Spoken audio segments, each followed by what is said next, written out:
still America's game. You listen to this Yankee Stadium crowd. Welcome Joe DiMaggio. At the beginning of 1995, here is Joe DiMaggio.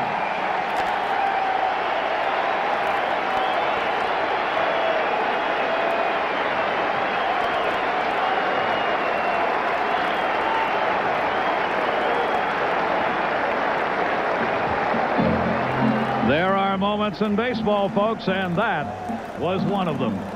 They have a full house here at Yankee Stadium. The Seattle Mariners here to try and quiet them down. Here's tonight's Budweiser Seattle Mariners starting lineup. Vince Coleman has had a magnificent season. Joey Cora at second base. Junior in center field in the middle of the order that just won't quit. DH Edgar Martinez. Tito Martinez at first base. Jay Buhner in right field. And Mike Blowers at third base. That middle of the lineup is as good as you'll find anywhere in baseball. Dan Wilson doing the catching, voted by the players as their unsung hero of the season. And Luis Sojo will be making the start at shortstop. And Tommy, tonight we see the man who, if you remember the show called Paladin, is the reincarnation in baseball on the mound for the Yankees. Well, David Cone has done it with the Mets. He's done it with the Toronto Blue Jays. Now he's trying to do it with the New York Yankees. And it was back on July 28th that the Yankees acquired David Cone for 3 minor league pitchers, albeit good young pitchers, to get David Cone in their rotation. As a Yankee, he won 9 games in his 13 starts and lost just 2 in season appearance. Here's a guy that is extremely tough on right-handed hitters. We don't have to tell you his record of 18-8 shows that this year. His Cy Young Award of last year tells you that as well. But he throws many different pitches from many different angles. He'll drop down, he'll throw the Laredo, he'll backdoor a breaking ball, he'll throw the split finger, and that might be a little bit of a problem. He's had a blister. He's going on 5 days rest, and that certainly helps. He pitched last Wednesday against Milwaukee. The blister is on the middle finger. He told me it affects him a little bit more on the split finger pitch as opposed to his breaking ball.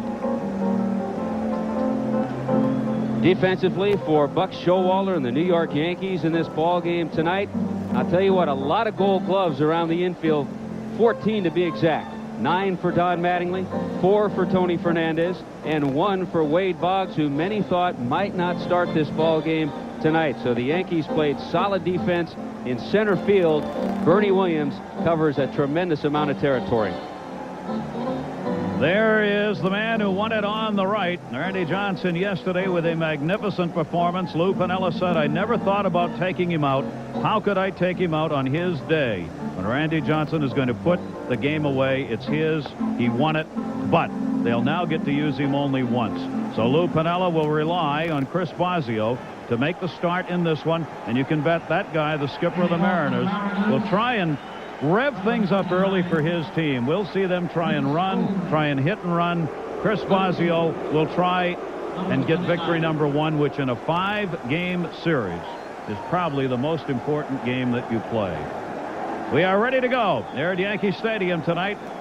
The wind calm here at the stadium. The temperature at 75 degrees. A few light clouds around, but it is a great night for baseball. And we are delighted to have you with us in one of the 4 division series being played around the nation. And we'll keep you updated on all of them as we move on tonight. Here is Vince Coleman making the start in left field, leading it off. For the first time in 13 years, the Yankees are back in postseason, and the fans loving it, and a strike call. And Coleman with a quick look. The home plate umpire, Rick Riley, will work there tonight. Boggs is in at third base. Coleman always can give you that bunt for a base hit. See the numbers versus Cone. That one down the left field line towards the seats. No play for James. Coleman drove in that important first run in the game yesterday for Seattle, and then they went on to win it 9-1. We talked about certain advantages for each club. One of the advantages the Mariners have is creating things, especially with the 2 guys they have at the top of the lineup, Vince Coleman and Joey Cora. They do make things happen. 32-year-old right-hander David Cone.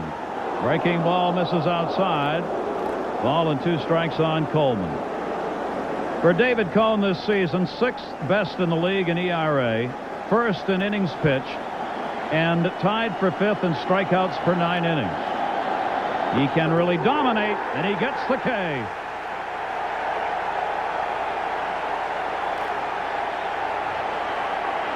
Well, I talked about David Cone being tough on right-handers. He's pretty tough on switch hitters and left-handers. He tried to backdoor on the pitch before and then brings the fastball back on the inside corner to strike out Coleman. Coleman not happy with a couple of the calls on that at-bat, is retired. And that will bring up Joey Cora. 2 switch hitters at the top of the order in Coleman and Cora.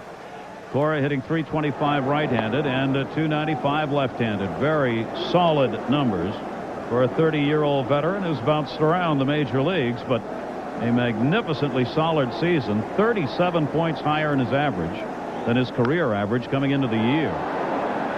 Fouls that one out of play, and Cone takes it to 1-1. You talked, Gary, about this game, the first game of a 5-game series, being so important, and I think even paramount for the New York Yankees. They were able to relax yesterday. The Mariners come in here on a high. They're ready to roll. The Yankees need to win this one. They have their ace out there. This is a must. Yep. It's kind of like the office situation of the person working on the big deal who's been grinding it out for a week and is right in the middle of it, and the guy who just came back from vacation and is trying to get back into the middle of it. It's only a day. The Yankees sure didn't mind it. But Seattle comes here hungry and unshaven. James puts it away, 2 down. Cora retired.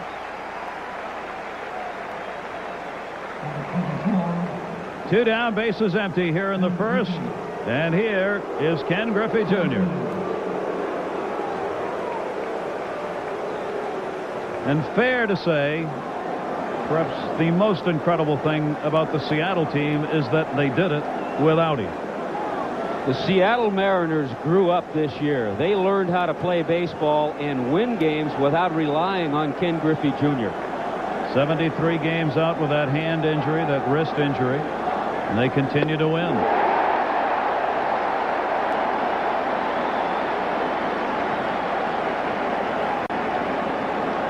What he would like to do in postseason now is give something back to his teammates. First time in their 19 years they've been to postseason for Seattle. For the New York Yankees, their longest drought in their franchise history, 13 years since they last were in postseason play.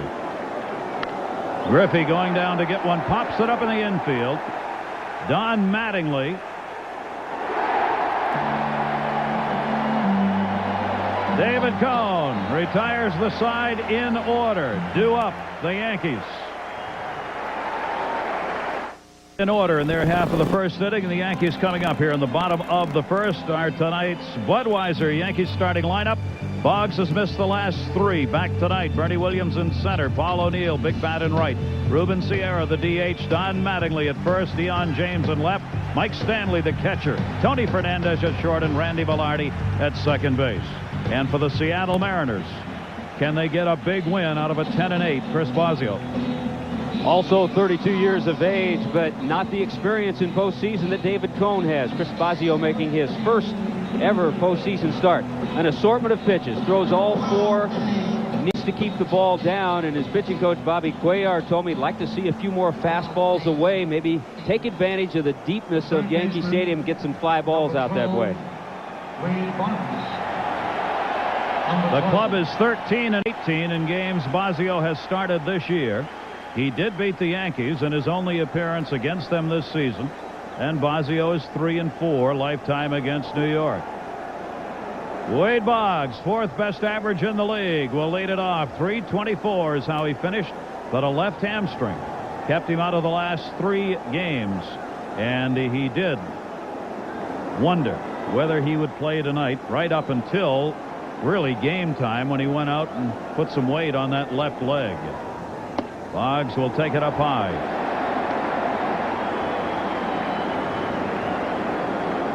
1 Valise Polonia was sent by the Yankees, packing in a deal. Boggs moved back into that leadoff spot. He is 4th in the league in average and 8th in the league in walks. That's a plus, but the fact that he can't run 9 stolen bases between Boggs and Bernie Williams, 60 between the top of the Mariner order in Coleman and Joey Cora. Yankees dead last, Tommy, in stolen bases. They are not a team to run. Center field. Back goes Griffey. Warning track and hauls it in.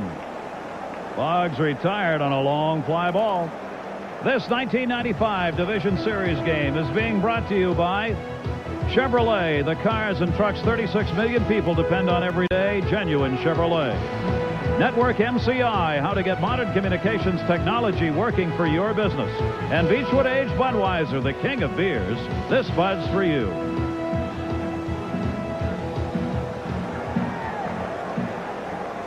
Let's look at the defense that Lou Piniella has there. You saw the 5-time Gold Glover Ken Griffey Jr. chase down that Boggs fly ball.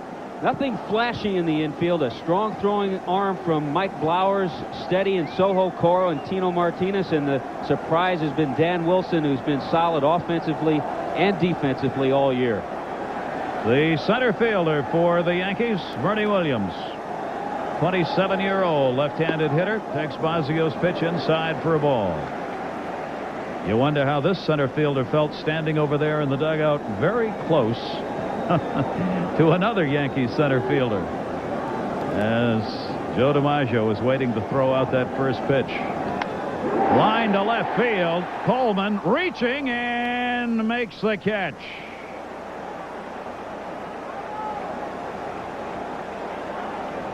Right off the shoe tops. 2 down. Boy, that's a difficult play, and anytime you see a left fielder or right fielder start to come in on a sinking type line drive, you also know that they're battling the row of lights. He catches that on the heel, and somehow it stays in his glove. That's a great catch by Vince Coleman. Paul O'Neill, big bat in this lineup for the Yankees. Hit 300 even this season. Led them in home runs and RBIs. 96 runs batted in for Paul O'Neill this season, a career high for him, to go along with the 22 long balls he put away. And he drew 71 walks and struck out only 76 times. That's a very impressive ratio for a power hitter. The other thing, Gary, with Paul O'Neill, there's so many intertwining stories between the Mariners and the Yankees. Paul O'Neill was helped tremendously with his hitting when he played for Lou Piniella in Cincinnati. And Lou got him to be the power hitter, got him to stay back and drive the ball a little bit better, and ever since that time he has. Tommy, as we go along, we'll have more of those interrelationships between players, coaches, managers involved as far as the Yankees and Mariners are concerned, because they certainly are there, and Paul O'Neill is one of them. 1-1 the count, 2 down, bases empty. Bosio, that'll be the first hit. Jay Buhner over to get it, and Paul O'Neill has a 2-out single.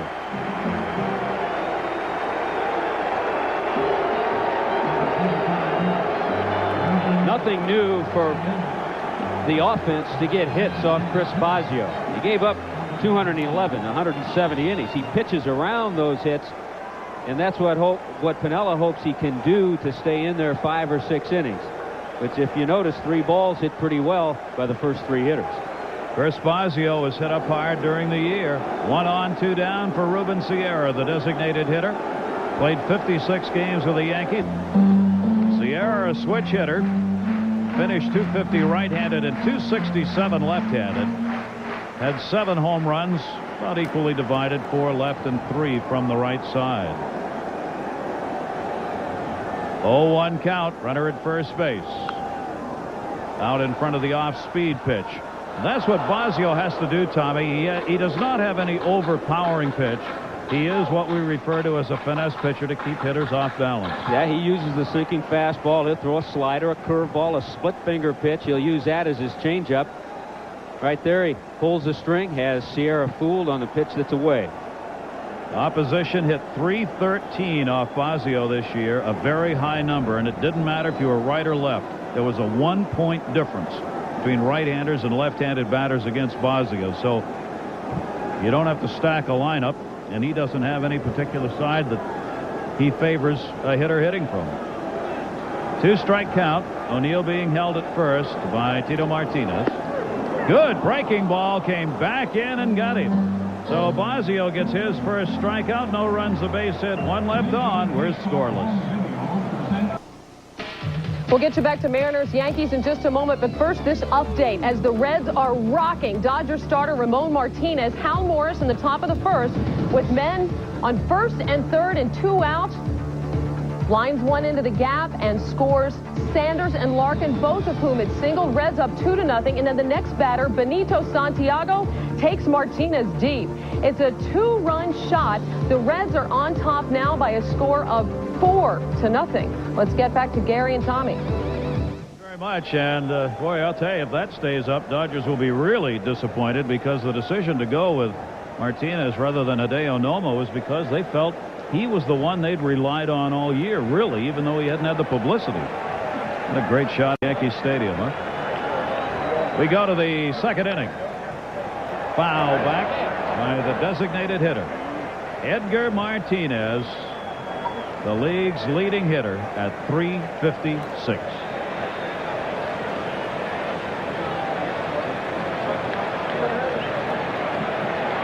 Maybe the most unknown player in baseball is finally going to get discovered, because this guy can hit. David Cohn with a fastball on him. Well, the most unknown player possibly is considered by Buck Showalter probably the best right-handed hitter in the league. 4th in RBIs, 2nd in hits, and he won the batting title. David Cohn, 1 strikeout thus far. Line drive left field. James.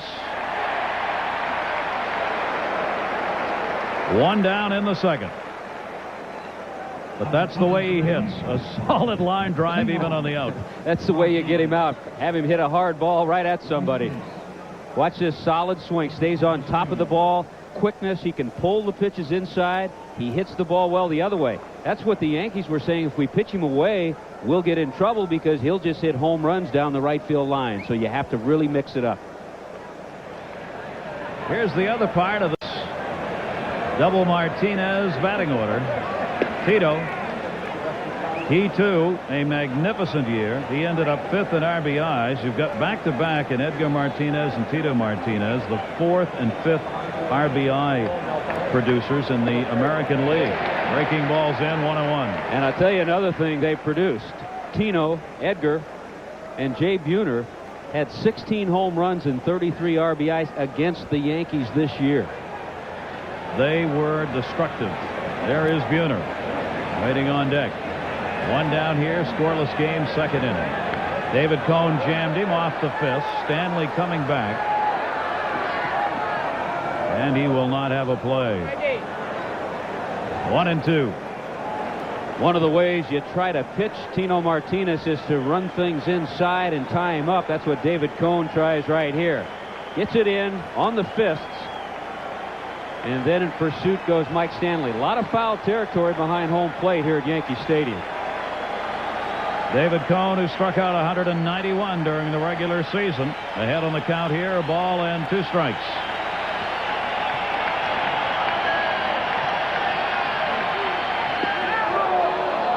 Change up missed outside on him, 2-2. I like to think along with pitchers every once in a while. Remember when David missed on the backdoor attempt to Vince Coleman, then he came back with a fastball inside and struck him out looking. 2-2 delivery. There it is. He knew it was coming. He was looking fastball, but so far inside he turned it into the upper deck here at Yankee Stadium. Keep in mind the pattern. Backdoor misses, comes inside. Tino's ready for it, just fouls it off. Tino Martinez, 27 years old, putting up career numbers all the way around for him. Home runs, RBIs. 2-2 the count.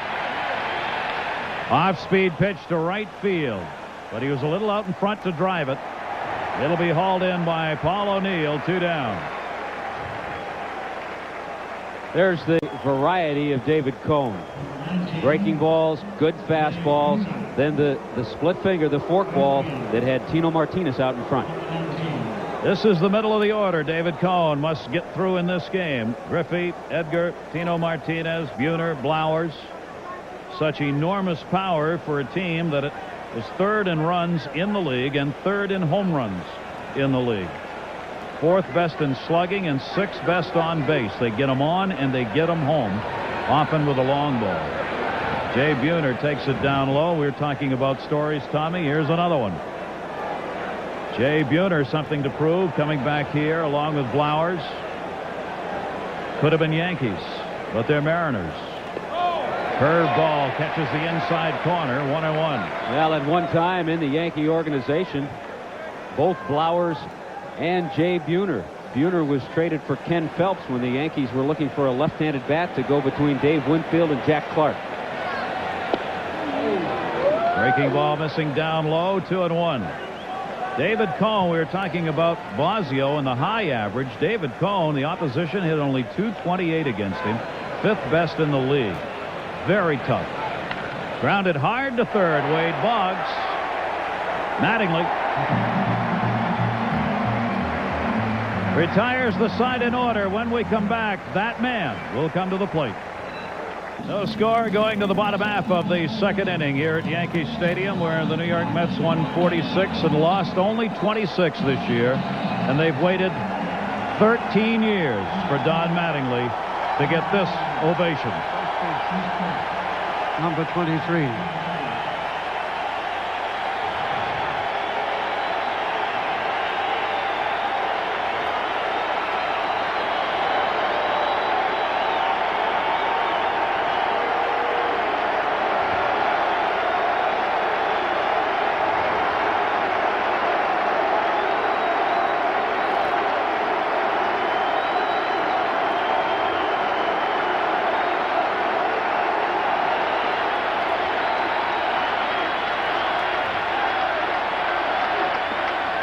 The first postseason pitch Don Mattingly has ever seen in his 14th season with the New York Yankees.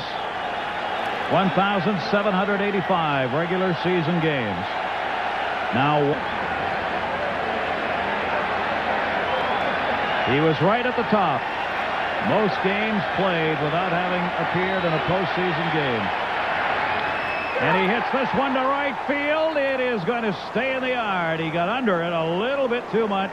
Buhner hauls it in. Pretty good wood on it for Mattingly. One down. The other three series in Major League Baseball, of course, are underway.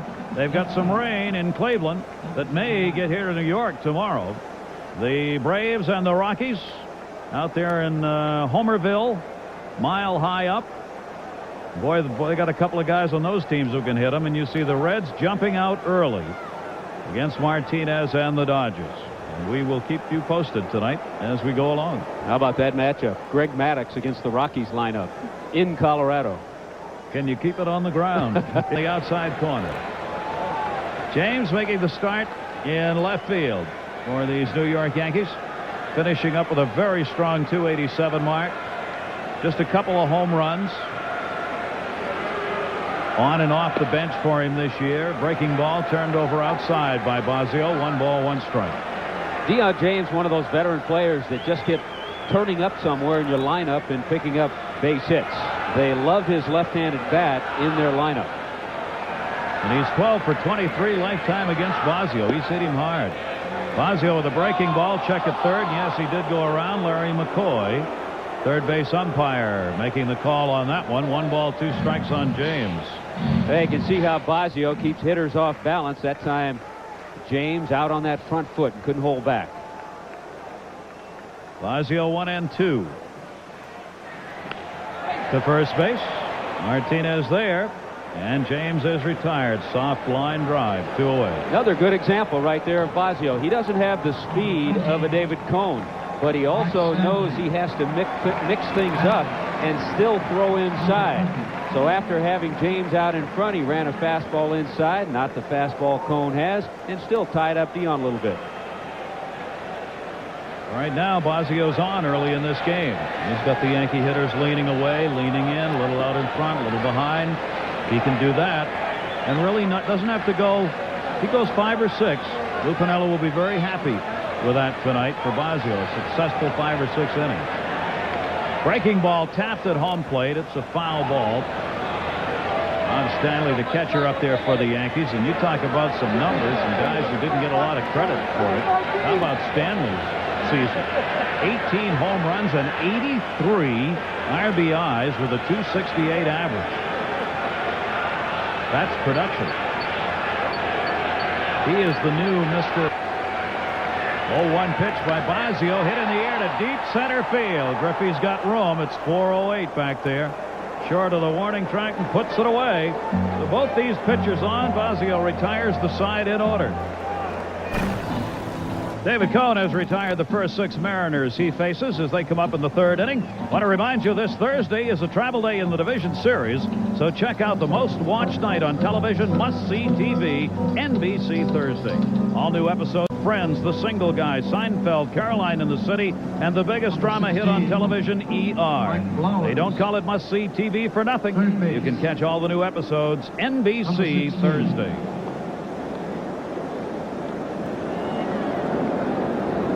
David Cone ready to go to work here as Bosio's given up just a single among the 7 Yankees that he has faced. Mike Flowers leads it off Cone. 0 for 9 against him. Takes the slider outside for ball.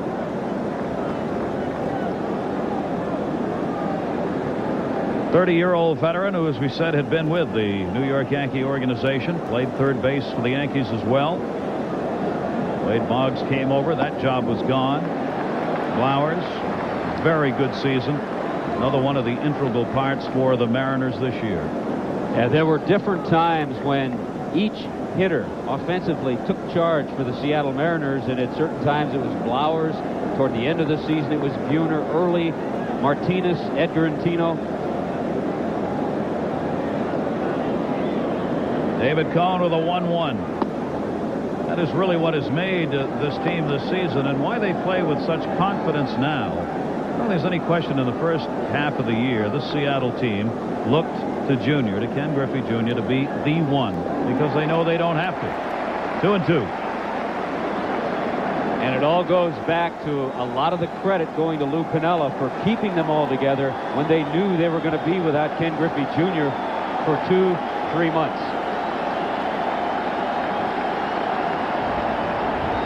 Fans applauding on every strikeout chance for David Cone. He's got a 2-2 here. Mike Flowers. He'll give you a little chin music once in a while. Yeah, don't be leaning up there against David Cone. That's what he does to right-handed hitters. Interesting, David Cone and Darryl Strawberry joined together in a first in this postseason. The first players who played both with the Mets and Yankees to go to postseason. And that missed inside. So a base runner in the first for Seattle. Stadium, those twin engines capable of reaching speeds of about 57 miles an hour, but we don't want them speeding tonight. Slow and easy glide, and those kind of shots from Snoopy 1 above the Bronx. That is a great sight. This stadium still has a lot of magic within its confines, and it is a beautiful baseball park. Dan Wilson, the catcher, runner at first. One thing Cone did do a lot of this year, besides strike people out, was walk people. He ended up giving up some base on balls this year, 88 total, which was tied for the 9th highest in the American League. He's not afraid to throw all of his pitches any time, though, and that was displayed by his breaking ball that he missed on 3-2 to Flowers. No lead at all over there for Flowers at first base. Flowers will have to be aware of Cone's ability at times to bury him in the dirt. 11 wild pitches this season. So if you're a base runner, when Cone breaking ball misses outside, a ball and a strike on Wilson. Wilson is 26 years old, came into this season with a .227 career batting average, and this year hit that .278 that you saw. Has handled the pitchers extremely well. They like throwing to him as a catcher. is a little above average in throwing out base runners. And as we said earlier, voted by his own teammates and management as their unsung hero of the year. That's a great honor. Well, what does that tell you with the unsung heroes that they had all year? Yeah. 1-1.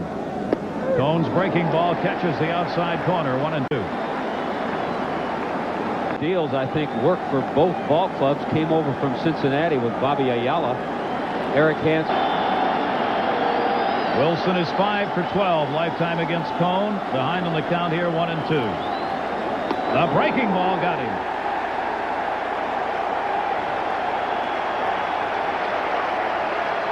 Second strikeout for Cohn. I think Dan Wilson may have turned back to Rick Riley and said, okay, how about giving my pitcher that same pitch next inning? Cohn's got some movement on it tonight, doesn't he? It's sliding all around the plate. That one zipping across on the outside corner, and there are 2 down. Luis Sojo, yet another one of the aspiring stars this year. Came into the year with a .260 career average and hit .289. Runner at first here with 1 down. Sojo waiting. And he lines it out of the reach of Velarde into right field for a base hit. O'Neill will get it in. Flowers will stop at second base. That is the first base hit. Sojo's got it. Other games going on. Let's get you updated with Hannah Storm. Hannah? Over in the National League, Atlanta, Colorado. Scoreless game, top of the third. Marquise Grissom facing Rockies starter Kevin Ritz. And in the regular season, the Braves and Maddox have a 1-0 lead. Back to Yankee Stadium. Questions whether or not all those home run balls may turn around and bite Colorado. 1-0, that should be enough, isn't it, for Yeah, Maddox? for Maddox, even in Colorado, right? Here is Vince Coleman, 2 on. Chance for Seattle here. David Cohn off the fist, foul ball, strike 1. Had kind of an interesting play on that base hit by Sojo. You don't play him deep in right field. O'Neill was shallow. Right field is short enough anyway here at Yankee Stadium. The runner, Mike Flowers, had to hold. He had to make sure that ball was going in. Once it got to O'Neill, O'Neill almost had a play at second base. Sojo getting the first base hit, wouldn't you know it? He'd gone 0 for 11 against Cohn coming into this game. Prior to that at bat. 2 on, 1 down. Coleman inside out to left field. James. 2 down. When you're getting Vince Coleman to hit the ball in the air, you're doing your job. Vince needs to keep the ball on the ground, utilize his speed, and anytime he lifts it into the air, he's doing the opposition a favor. He should know the man he hits against here in David Cohn, as they were teammates with the New York Mets across town before going their separate ways. 2 down, 2 on, and here's Joey Cora. Average on the season, 3 with men in scoring position. No question the Seattle Mariners, as far as the offensive lineup is concerned, have the advantage. Numbers-wise, power-wise, more hits, better averages, more speed. Creativity-wise, yeah. 1-0 count. That one towards right field. O'Neill will put it away. So no runs, a base hit. 2 are left on, still scoreless in New York. A scoreless game going to the bottom of the third, but between innings at Yankee Stadium, Tommy, a little concerned. Well, we told you about the blister on the middle finger of David Cohn, but it's right around the knuckle, the first knuckle area beyond, down below. It's not on the tip. Because of that, it affects him more on the split finger pitch as opposed to curveball that he snap off the tips of his finger. We'll be keeping a very close eye on that as the night goes along. Bugs at the top. 33-year-old shortstop of the Yankees facing Chris Bosio. Turns it over and misses outside, and it's 2 balls and no strikes. Tony Fernandez, one of the Yankees, has been involved in postseason play before. That's one thing the Yankees do have on Seattle, is experience in postseason games. Boggs, Fernandez, and O'Neill in particular. Fernandez playing for the 4th time in the postseason. Had been there with Toronto before, of course. Foul back. 2 balls and 1 strike. Had another pitching injury earlier tonight. One of the bullpen members of Seattle was running in the outfield when a ball went off the glove and caught him in the side of the ear. Risley getting up very slowly after being down on the outfield. He is all right and available and can pitch tonight.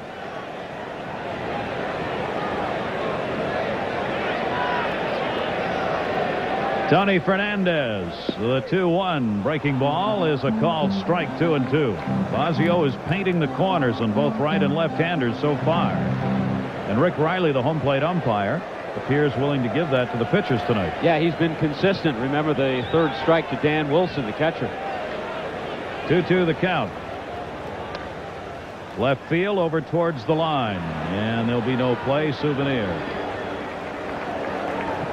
These two teams playing 13 times during the regular season, and Seattle came away with 9 wins in those games. They did, however, split the games played here at Yankee Stadium. The Yankees struggled mightily in the West Coast this year. They just couldn't. The West Coast. Lou Piniella's team winning 3 and losing 3 here at Yankee Stadium this year. 2-2 delivery by Bosio. Down to first. Martinez is there. Tino takes it to the bag. And there's one away here in the 3rd. As we said, we'll keep you abreast of the other games going on. The division series, they had a rain delay in Cleveland, now underway. The 1-0 lead against the Rockies with Maddox on the mound. And the Reds jumping out early. Santiago, the 2-run homer for them. Benito Santiago off Martinez of the Dodgers. We'll not only have the scores, but highlights for you as well. Gary Thorne, Tommy Hutton here in the Bronx, New York. And Randy Velarde working at second base tonight. Fastball there. Pat Kelly, the hero for the Yankees, not in the starting lineup tonight, Tommy. Well, Pat Kelly defensively at second base can turn a double play, but has struggled aside from that home run very much so over the last few weeks. And a base hit for Velarde.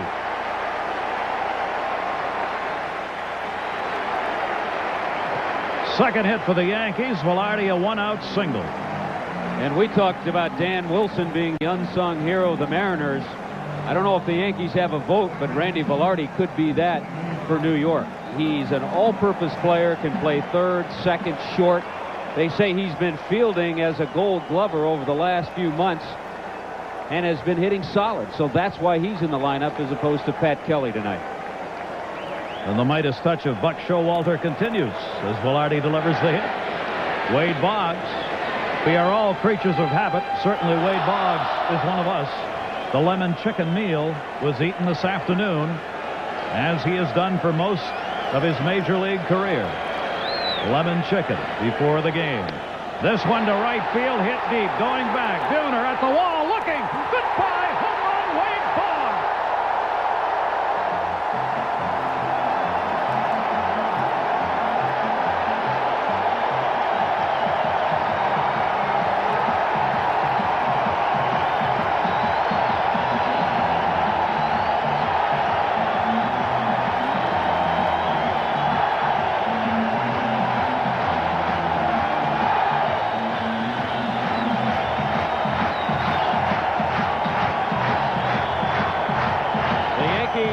Concerned leg, his back leg that has the severe hamstring pull. No problem driving on that ball. As soon as he hit it, he knew. So did Chris Bosio. Chris Bosio gave up 18 home runs during the regular season. And Wade Boggs, who had hit only one postseason home run prior to that one. He had 5 during the regular season this year. Bernie Williams retired on the ground ball out to Martinez, but the Yankees on the Boggs homer have taken a 2-0 lead. The concern with Wade Boggs is not so much as he's running the bases. Of course, on that home run, he could trot around. The concern for Boggs is that initial step out of the batter's box. Once he takes that swing and drives off the back leg. He shot that one out near the 385 mark in right field. Paul O'Neill, who singled his first time up. 2 down, bases empty.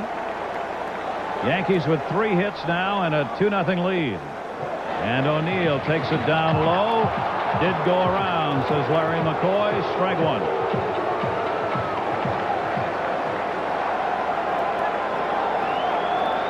Watch that leg kick. See if Paul O'Neill commits himself. Yeah, he tried to sneak it back, but I think he went. O'Neill now 6 for 8 against Bosio in his career after that single he picked up in his first at-bat. A tremendous season for O'Neill, his second postseason appearance. The other one was with the Cincinnati Reds. 1 ball, 1 strike.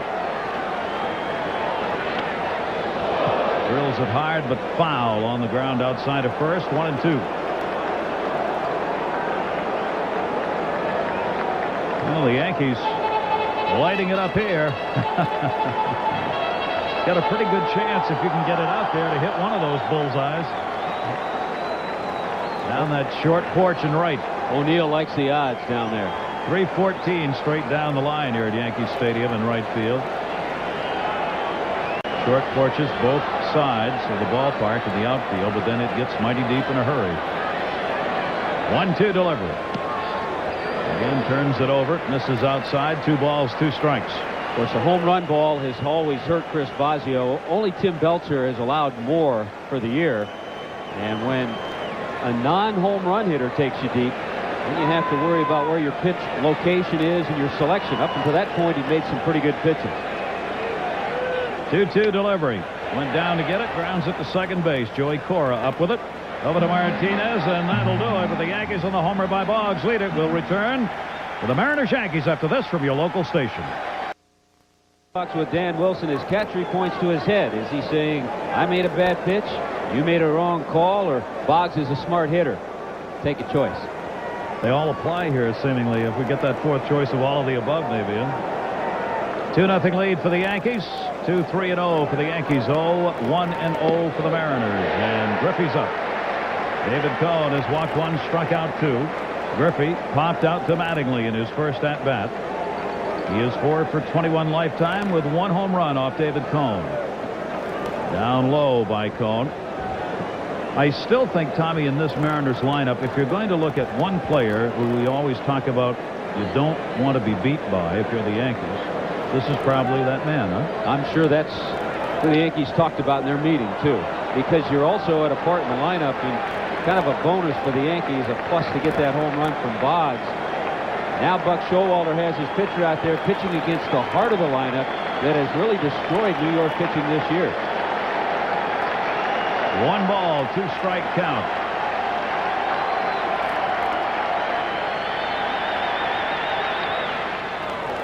Off-speed pitch, fouled back. I guess the greatest story this year for the Mariners, Lou Piniella said the other day, he said, if someone had come to me in spring training and said that I would have 3 hitters with 100 RBIs and 1 with 96 and 3 games, rips it deep.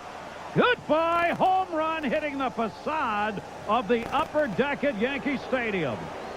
And it is a 2-1 Yankee lead.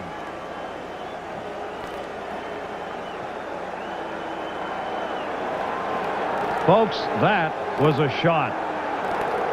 Remember, we saw David Cohn blister. The blister gives him trouble on the fork ball. That might have been a hanging fork ball that Junior hit a shot off the facade. Yeah, it's a fork ball that stays right out over the plate, and Junior's all over it. That's up there. 1, 2, 3 decks up. 2-1, only the second hit for the Mariners, and Griffey delivers the long ball. A 2-1 ball game. 17 home runs during the regular season in just 72 games for Ken Griffey Jr. He plastered that one. Breaking ball to Edgar Martinez. So nobody out and a run in here, and Martinez, who flied out his first time up, standing in. A .303 career hitter before coming into this season and didn't hurt it this year. Takes it inside for a ball. Yeah, really the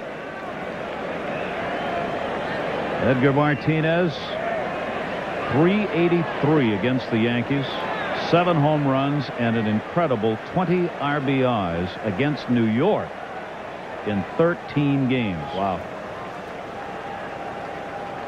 So you were talking about earlier, Tommy, the middle of this lineup has crunched Yankee pitching this year. Martinez, 3-1 delivery to him, an off-speed pitch called strike inside corner, 3-2. R-E-S-P-E-C-T. A 3-1 breaking ball. Don't throw that pitch too good to me. We ought to drive up to Harlem tonight here and see if we can get on at the Apollo. 3-2. Couple of long balls early in this game. Broken bat, base hit into right field. He shattered it, but he's got himself a single. And the designated hitter on first base, nobody out. This is symbol for quality in America. Beechwood Age Budweiser, the king of beers. This Bud's for you. And the makers of Advil. Yankee Stadium in all its glory. Here in the Bronx tonight, capacity crowd for both tonight and tomorrow. Both games are sold out. The best of 5 in this division series matchup between the wild card Yankees and the Western Division Mariners. 1-0 count on Tino Martinez, runner at first base, nobody out. 2 or 3 hitters here tonight that really have to think a lot about that back leg. Tino tore up his knee a couple of years ago in '93. He really couldn't get the drive that he wanted last year. All of a sudden he's much healthier. He's gotten a little instruction from Lou Piniella. A lot of that has been mental, and he's really turned the corner as a major league hitter. Here he is back on the bench against the Yankees. Skipper of the Seattle Mariners. Said he hadn't seen George Steinbrenner in a year. George sent him a note congratulating him today. And then Lou called upstairs to talk with him. He was asked what was said. He said, let's just say he wished me good luck and hope you lose. That's pretty appropriate. I tell you what, I had a chance to talk to George Steinbrenner before the game, and he was excited there. The gates hadn't been open. He was looking at the stadium. I said, did it seem like 14 years since the last time the Yankees were in postseason? He said it seemed like the other day. It didn't seem that long to him. Steinbrenner came on board as primary owner in 1973. The Yankees last time postseason in '81. 3-1 the count. And it's ball 4. That is the second walk given up by Cone, and he has failed to get any of the 3 Mariners he's faced here in the 4th inning. Edgar Martinez moves down to second base. Tino Martinez on at first for Jay Buhner. Buck Showalter taking notes. He may be writing down blister, as the blister was talked about between innings when David Cone checked with the Yankee trainer. And Tommy, perhaps worthy of mentioning right now, the bullpen situation of these 2 teams, especially in long relief, does not favor the Yankees. Buhner drills that one to center field. It is deep. It is going to be hauled in short of the warning track. Williams over to get it. Bernie Williams tracking it down as Jay Buhner gave it a ride. 1 out. I tell you what, Junior may be the perennial Gold Glover, but Bernie Williams, with those long strides, can chase him down into the gaps. That ball looked like it had a chance in the gap because he was playing him over to left, but Williams got a great jump on the ball. Actually hauled it in easily. Got there in time to turn himself to make the throw. Murphy's home run leading it off has pulled the Mariners to within 2-1 here in the 4th inning. Flowers drew a walk his first time up. He's 0 for 9 against David Cone. And the former Yankee goes through that one. Strike 1.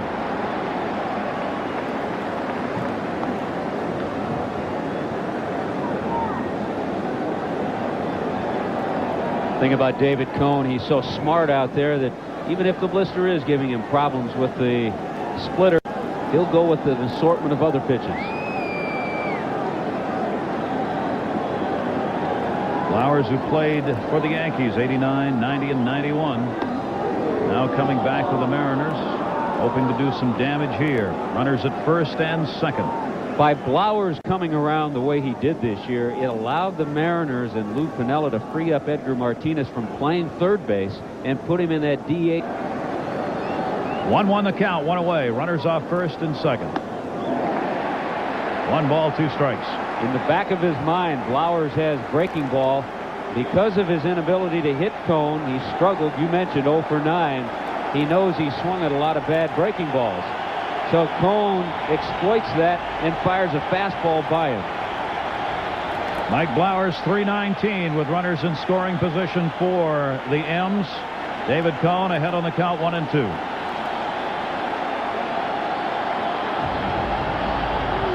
Blowers goes down swinging.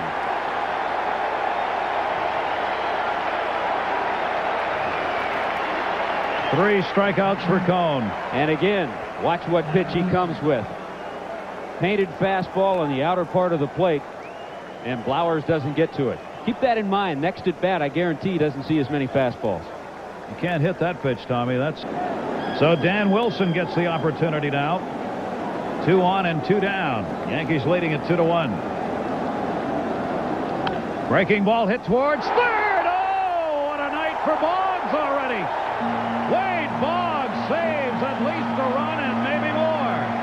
Yankees 2, the Mariners 1. Played the way it ought to be in postseason. Yankees leading it 2-1. Wade Boggs, here's the MCI proof positive replay. Well, we've talked about that left hamstring. He pushes off both the left and the right leg to get to that line drive. It's amazing. 5 batting titles, over 2,500 hits. Last year was his first Gold Glove. He's worked hard at fielding. Wade Boggs already with a 2-run homer and a spectacular defensive play in this game. 2-1 Yankee lead. Bosio back to work. Sierra over his head towards short. Soho, who was swung way over, able to make the play, and Sierra's retired. Let's check in on those other division series. Hannah Storm. Okay, Gary, at Coors Field, bottom of the 4th, tied at 1. One of the Blake Street Bombers, Vinny Castilla, with a 2-run home run off Atlanta starter Greg Maddux. Remember, Castilla was taken from the Braves in the expansion draft. Maddux now getting beat 3-1. One of his 2 losses this year came to Colorado. Back to Yankee Stadium. Well, they've already. Here's Don Mattingly. Plus, Maddux has that 19-0 run on the road. Mattingly flied out to right his first time up. Chris Bosio hasn't walked anybody, has struck out 1. Each team has 3 hits now. Mattingly had the inside out, that one to left. Vince Coleman checking the stands. Ooh, that hurt. Boy, that hurt. He drew in center field. That kept him out for 73 games.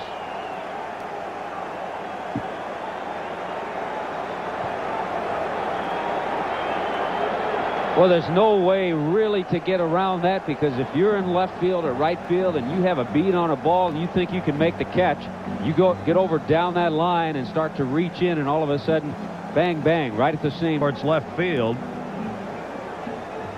That looked bad. Well, that's been a problem left field. You know, over the years for the Seattle Mariners, watch the left glove hand reach in. It almost appears that he twists and turns it completely around. It wasn't so much of an impact. Watch the glove hand go in against a fan. And it hurt taking the glove off. Well, their speedster, who finished 5th in the league in stolen bases, their leadoff batter, as well as their left fielder. Look at Junior's laughing, so it must not be that bad. He's saying, look, I've got 6 screws and a plate in my wrist. You can play in this game, Vince. Where do you think you're? 6.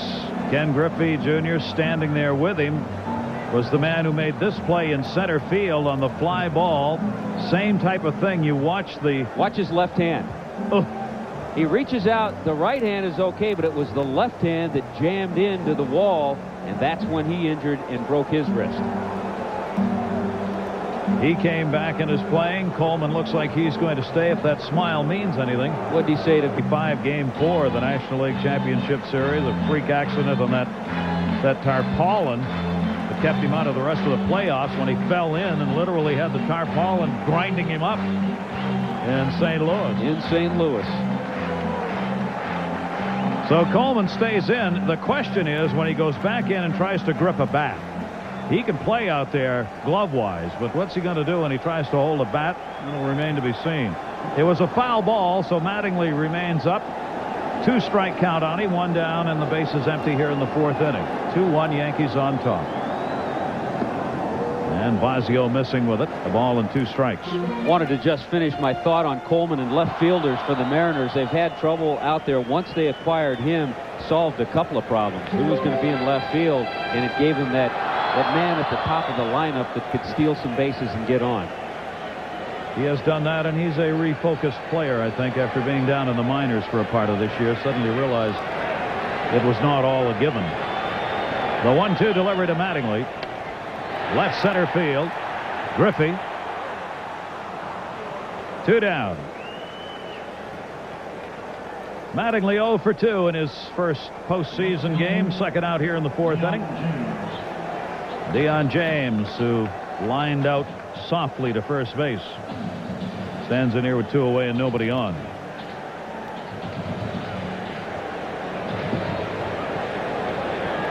James has done well against Bosio. He's had 12 hits and 24 at-bats, a .500 average off Bosio for his career. And that one he had to reach for. Bosio's got a cover.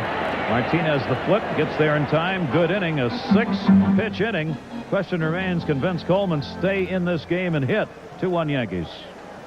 Coleman's got an at-bat coming. We'll see how that's going to feel in that hand. The Yankees leading it here by a score of 2-1. Coleman will be due up second in the inning.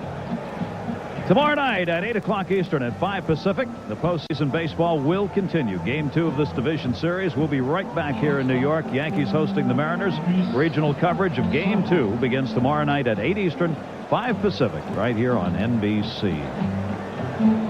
Decision in that ball game for Buck Showalter to go with Andy Pettit, his left-hander, as opposed to Jack McDowell. McDowell's been nursing some soreness in his shoulder, upper back area. And then Andy Bennis will be pitching for the Seattle Mariners in that ball game. And what a job he's done since they acquired him. Buck Showalter could not have written the script any more appropriately for the Yankees than what happened as far as getting into it towards the end. Ground ball by Soho to short. Fernandez. Got it. Mattingly had to do it on the second chance as he made that pick. And when you have 2 Gold Glovers involved in a play like that, you have twice as many opportunities to make it. Tony Fernandez did what sometimes you'll see a young shortstop do. Routine play, had a lot of time, and he didn't let loose. He tried to just lob it over to Mattingly easily. What happens? He sinks it. Don stays with it and stays with it twice and makes the play. Got to have control of the baseball, and he did. Saves the error for Fernandez. 1 down. Good call, too, by Dale Scott at first base to stay on it. Now Vince Coleman will try it after jamming that hand. He's 0 for 2, called out on strikes and has flied out. Coleman just kind of picked the bat up when he went back to the dugout. I thought he would probably run down underneath in the runway and try a couple of swings out of the way of everybody, but he didn't. And he looks like he's swinging it pretty freely up there right now. Real freely.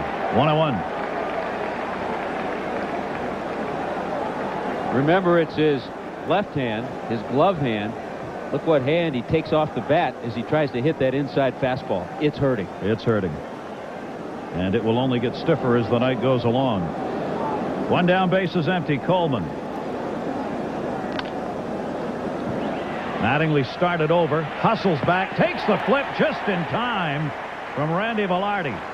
Coleman with that tremendous speed almost beat that one out. And a good, quick decision by Don Mattingly. He started to go for the ball because he has tremendous range, but he realized Coleman's the runner. Anytime you have a fast runner, you want to eliminate that pitcher getting over there and involving him in the play. Once Mattingly got over there, it made it a little easier play. Coleman appeared to almost beat that ball out, though. He thought he did, didn't he? Yeah. He threw that safe sign down in a hurry. 2 away, bases empty. Very similar to bag himself and David Cone. A 1-2-3 inning, needed only 5 pitches to get it done. Yankees up by 1. Back to Yankee Stadium in just a moment. First to Cleveland. Top of the 3rd. Scoreless game. Red Sox. John Valentin at the plate. Valentin, who drove in 102 runs this season, gets a couple more with a 2-run shot of Indian starter Dennis Martinez to put the Red Sox on the board at 2-0. So this playoff year is that you would have 2 teams who have waited so long and only one of them is going to move on. Well, I tell you, a night of unsung heroes. John Valentin. How about the year he had? The Red Sox getting it done with players. A lot of people were going who for a lot of the season. Bosio going to work here against Mike Stanley. Stanley, Fernandez, and Velarde coming up. We are in the bottom half of the 5th inning. The Yankees on a Wade Boggs 2-run homer in the 3rd inning have the 2-1 lead. Each team has 3 hits. Bosio and David Cone locked up in this one. The 0-1.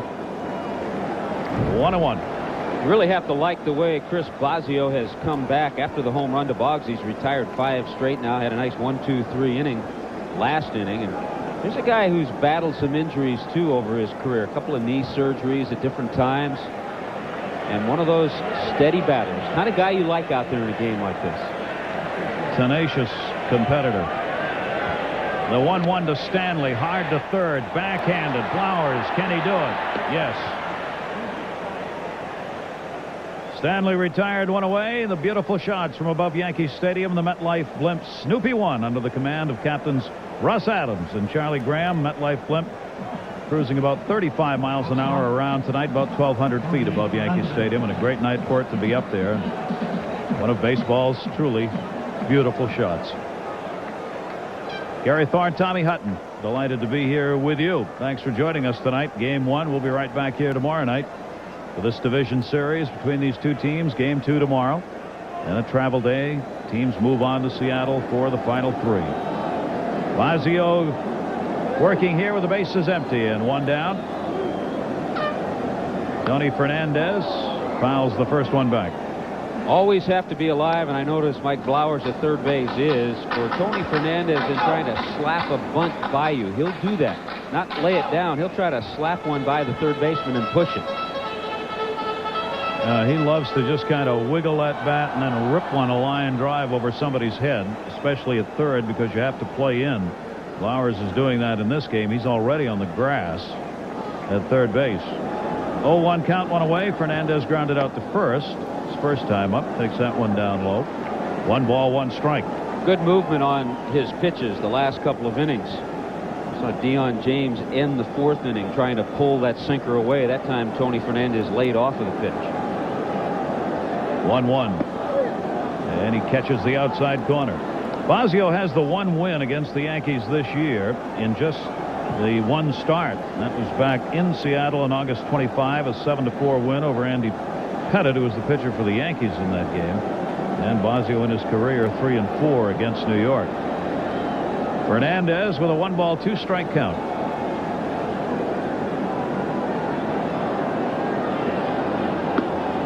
Bosio tries to get you to chase when he's ahead on it. Fernandez wouldn't bite. 2 balls, 2 strikes.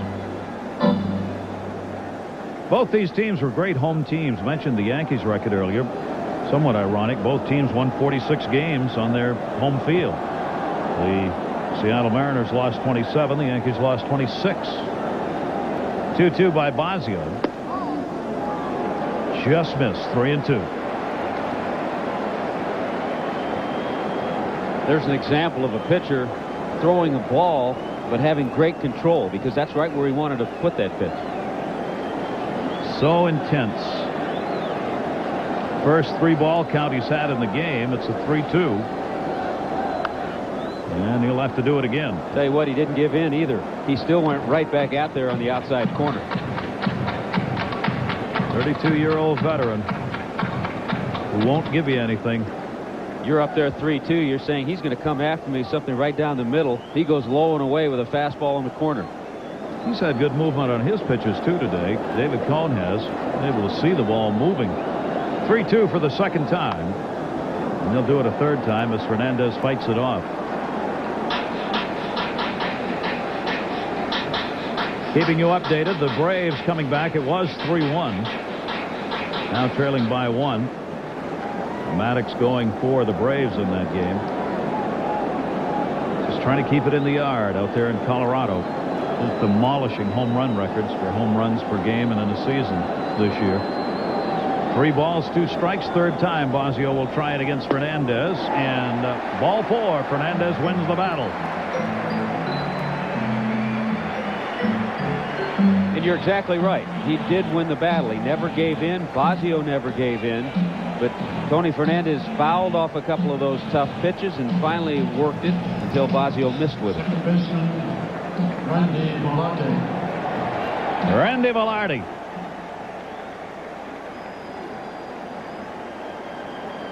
They don't do it a whole lot, the New York Yankees. They don't send runners and move. But this is a situation with one down where you have a couple of capable players who could put on a hit and run if Buck Showalter wanted to do that. Randy Velarde and Tony Fernandez with pretty good speed at first. Tony Fernandez getting a pretty decent lead over there. One down. Velarde inside. Hit runner do anything with it as Wade Boggs will get the hand. Boggs in the third inning came up with Velarde on.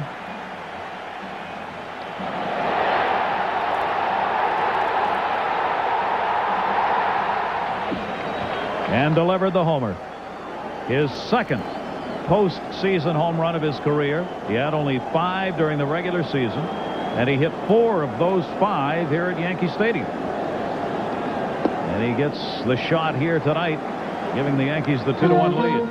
Keep in mind, he's hit a couple of balls hard. Remember the first time up, he sent Junior back to the warning track in center field.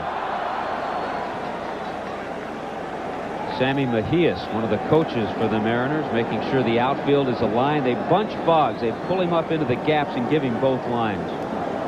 Gave up only 5 regular season home runs to left-handers and 13 to right-handers. But it's the left-hander Wade Boggs who's got the homer off him here at Yankee Stadium tonight. 2 down, runner at first base. Yankees leading it 2-1. Fernandez off first, being held. Breaking balls there at the knees. 2-1. Pitching hand that's being looked at between every inning. Yankee Stadium's not an easy place to hit home runs. It's a yard that's over the years been very difficult until they shortened it up in the outfield. You've got to go straight down the lines to have any kind of a gimme. At 399, 385 in the power alleys, and big 408 to dead center. 2-1 count. Outside corner. Bosio continues to. So far, he's been successful in getting the count 2-2. Watch where this fastball is. Got a little help from his catcher, Dan Wilson, too. Good frame job there, Wilson. 2 balls, 2 strikes on Boggs. Breaking ball, line to left. That could be trouble down the line. No. It'll stay in. Good play by Coleman, getting over there and hauling it in fair territory. Runner left on. Have been cast for all of those individual awards that are given for the regular season. Junior's waiting to stand in again. This is what he did his last time up. And we guessed a split finger, a forkball, a hanger that he just waited on and knew it all the way. Last 2 years prior to his injury-plagued year this year. For Seattle, 1 run on 3 hits for them off David Cone, who's walked 2 and struck out 3. Griffey shot leading off the 4th inning. Here he leads off the 6th. You know what's absolutely scary, too? He's in his 7th year. He's still just 25 years old. Already a .302 career batting average, including this past season. Difference in the 2 pitches.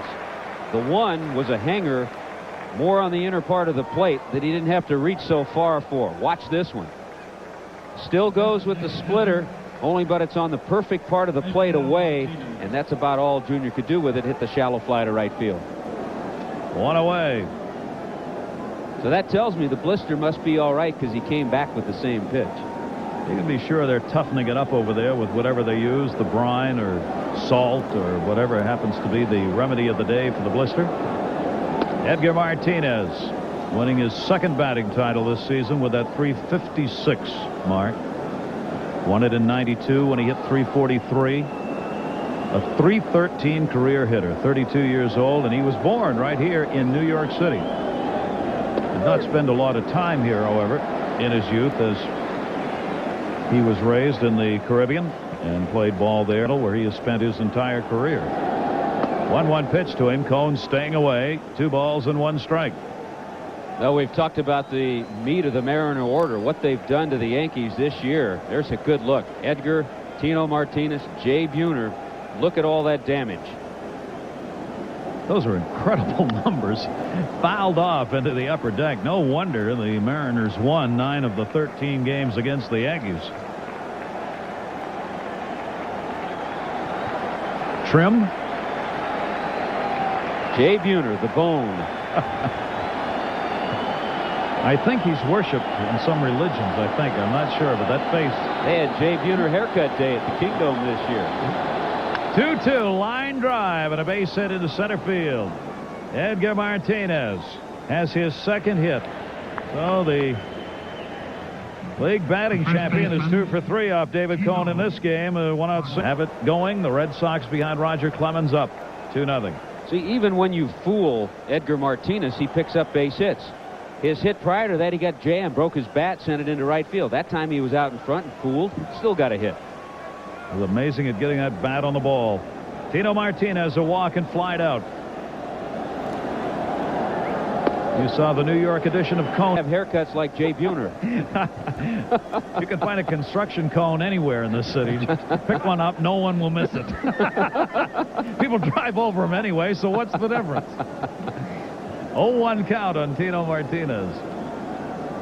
2-1 ball game. Yankees up. Mariners now out hitting the Yankees 4-3.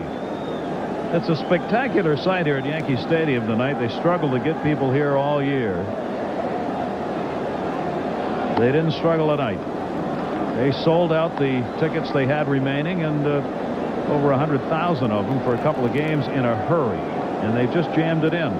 We don't have the official number yet, but it'll be 54, 55,000 people packed in here tonight. That's what was amazing at the sellout crowd at the Kingdome yesterday. Not too often do you get a walk-up sale of over 50,000. Yeah. Don't usually sell about 117,000 tickets in full, and it's getting it here. That playoff game kicking it off yesterday. 1 ball, 1 strike on Martinez. Mattingly was creeping off the bag, trying to extend the lead. Edgar Martinez. Mattingly's trying to cover that in second with a left-handed hitter, Tino Martinez, up here. And Edgar Martinez, the base runner, is going to try and draw an advantage from that by staying close and behind Mattingly and extending the lead. Timeout taken. Just keep that right foot on the bag and hold the runner. He got him inches off a little bit, times his pitcher, and he feels it gives him a lot more opportunities to catch ground balls. Tino Martinez rips that one down the line, but it's a foul ball, and not by a whole lot. That was off the fist of the left-handed hitter's bat. A ball and 2 strikes. 31 home runs and 111 RBIs. A couple of times tonight we've seen David Cone come inside, but you notice how quickly Tino Martinez brings his hands in to get to that inside pitch. Yankee fans wanting a strikeout.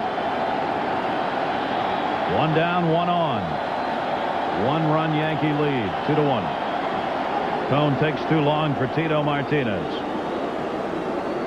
Gotta tells you the type of lineup Seattle has, because Cone, a strikeout pitcher. Here's the 1-2 in the kitchen.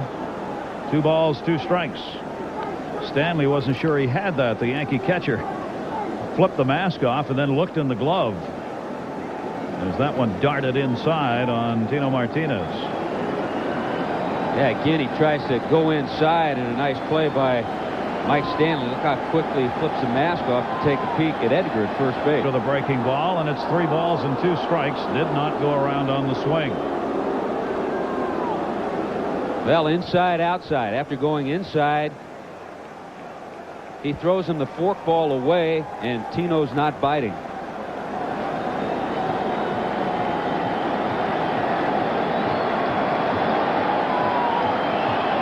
Edgar Martinez off first. The 3-2. Martinez running, and it's fouled off. So Lou Piniella sent Edgar Martinez on the 3-2 with 1 away. Little wrinkle. We told you we'd see that a little bit more from the Mariners than from the Yankees. First time in 13 years postseason play at Yankee Stadium. The longest drought in postseason play for the Yankees in their history. So they're back in it against the Mariners and have the 2-1 lead here in the 6th inning. David Cone will be throwing his 81st pitch in 5 1/3 innings worked here. 3-2, runner goes, ball 4. 3 walks by Cone, and the Mariners trailing by 1. have runners on at first and second, and one down. Well, it really takes a lot of patience for a hitter to not go after that 3-2 pitch, knowing that the runner's going. Because you know if it's close and it's a called strike, Edgar Martinez doesn't have speed. He's going to be caught at second base. Tino, with patience, knew the pitch was away, took it. Now the Mariners have 2 runners on. Showalter, he knows David Cone gives up walks. We told you Cone tied for 9th in most free passes in the league, so he's worked with people on base in that regard. Jay Buhner, ball 1. Buhner up among the leaders as far as the power hitters were concerned in the league this season. He can really drive a baseball. A mistake to this guy, and you will never see it again. 1-0 count on him. 2 on. Big cut foul back. 1-1. Well, 14 home runs in September for Jay Buhner, and 121 RBIs on 123 base hits.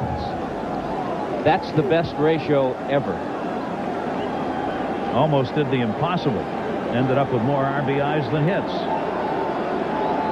Buhner waiting here with a 1-1 count on him. Tied for second in homers with Frank Thomas behind Bell. Rips it into left field for a base hit. Late start. Martinez will have to stop at third. Edgar Martinez wasn't sure on that one, as Boggs has already made one spectacular catch, but Buhner's got his first hit. 1 for 3, and the bases are loaded for the Mariners here in the 6th inning. With 1 down, Sam Perlazzo, the third base coach, talking to him. Well, you're right. The play that Boggs made earlier just made Edgar hold a little bit, and a runner has to. Your angle at second base as a runner isn't as good as ours right there, so you're not sure it's going to go into left field. He had to hold, watch, a couple of steps. As soon as he sees it get into the outfield, now he takes off. Can't score because the ball was hit so hard. And guess who's up with bases loaded? The former Yankee. Mike Blowers stands in. 0 for 1 on a walk and 0 for 10 in his career against Cone. He has had 3 Grand Slam home runs this year in 1 month of August. Takes the pitch outside from Cone, ball 1. He hit the 3 grand. He went 7 for 14 with the bases loaded during the regular season. There's only 1 down. The infield of the Yankees will play a double play depth. Cone to Blowers. Foul back. 1 ball, 1 strike. And remember, last time up, remember how Cone stayed with some fastballs because he knew he'd been. As at third, Tino Martinez at second, Jay Buhner at first. 2 singles and a walk have loaded him up. The Mariners are trailing by 1, but threatening here. 1-1 delivery. Breaking ball. 2-1. It missed the corner.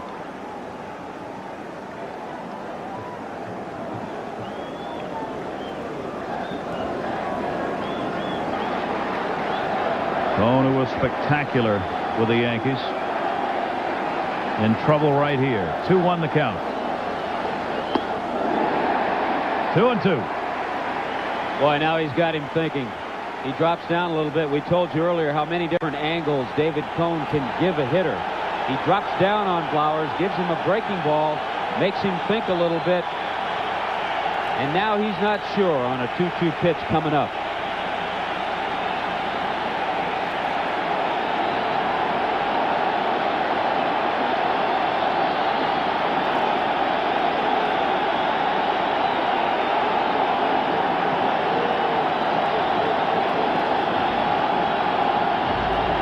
Two, 1 down, bases loaded.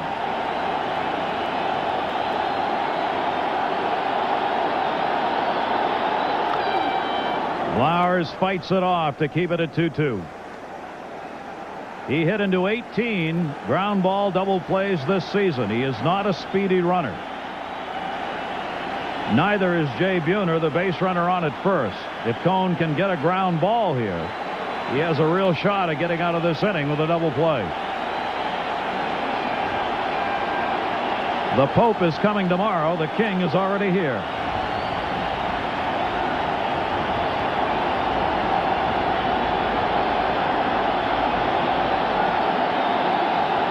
Here's the 2-2. Fouled it back. And he stayed with his fastball. The last 2 pitches, he's gone with fastballs away. Both around that 90-mile-per-hour range. And they're close enough that Blowers has to take a cut. That may have been high, but too close when you're in this situation.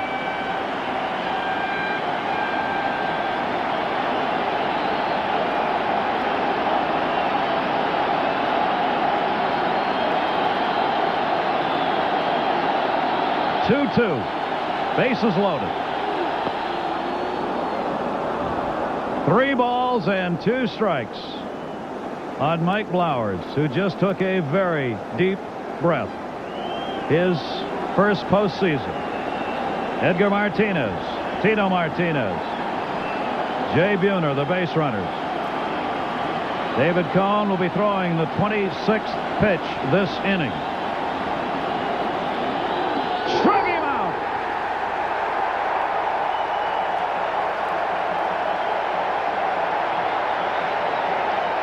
We told you David Cone can throw any pitch anytime he wants.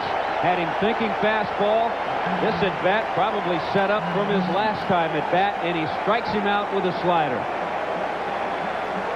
Out of the strike zone, Mike Blowers Knew that if he got the pitch close enough that Blowers would have to swing. Bases loaded and 2 away. Dan Wilson, the catcher.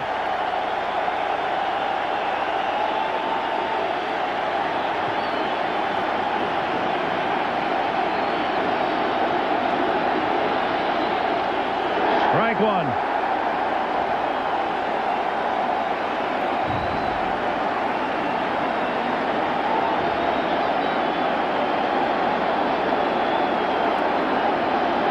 Watch where this foul tip goes. Right off the mask of Mike Stanley. Yankee Stadium rocking. The Yankees lead 2-1. Strike 2. With Cone getting ahead so quickly, remember he was able to strike out Blowers on something a little bit out of the zone. The only way Dan Wilson is going to see a pitch in the strike zone the next couple pitches is if Cone makes a mistake. 2 down, 0-2 count.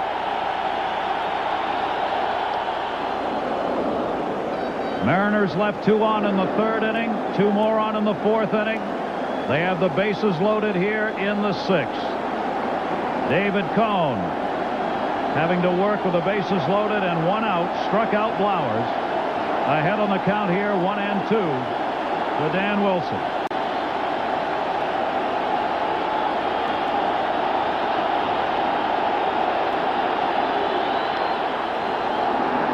That'll be out of play. One of the few times in the last 2 hitters between Blowers and Wilson that Cone has gone inside. The last minute you saw Stanley setting up inside for a fastball. Credit Dan Wilson for at least getting a piece of that pitch and fouling it off. Good fastball right there, borderline strike. Wilson battles. He lined out hard to Wade Boggs his last time up and was denied an RBI. He's behind on the count here, 1-2. 31st pitch of the inning for Cone. Bases loaded. 1-2.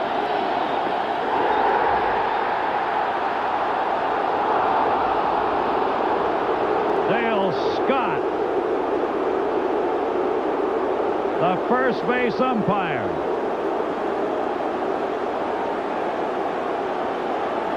Said he didn't go. We've seen a lot of the close calls tonight, the check swings, not being called strikes. Sometimes you see him go the other way. 2 down, 2 balls, 2 strikes.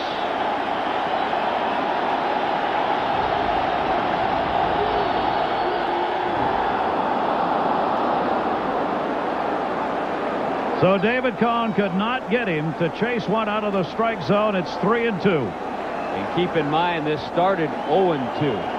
We talked about Cone trying to get him to chase something. It's been a great at-bat for Dan Wilson. Does Cone still go a little bit away with bases loaded? Take that chance? We're going to find out right here. 3-2, 2 down. Runners go. He walked in a run, and this game is tied. a tremendous at-bat for Dan Wilson, who worked that count full and laid off the pitch, and it's 2-2.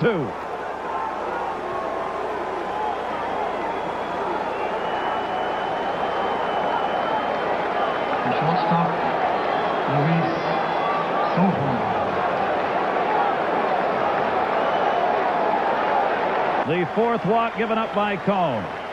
Wilson goes down to first base, and what a job he did. Well, he stayed with the breaking ball. Same pitch that he was able to strike out Mike Blowers on. This time Wilson was patient. Luis Soho, bases still loaded. 2-2 the score. Whereas he was getting that pitch for a strike earlier in the game, David Cone now is not. Soho, he's a free swinger up there.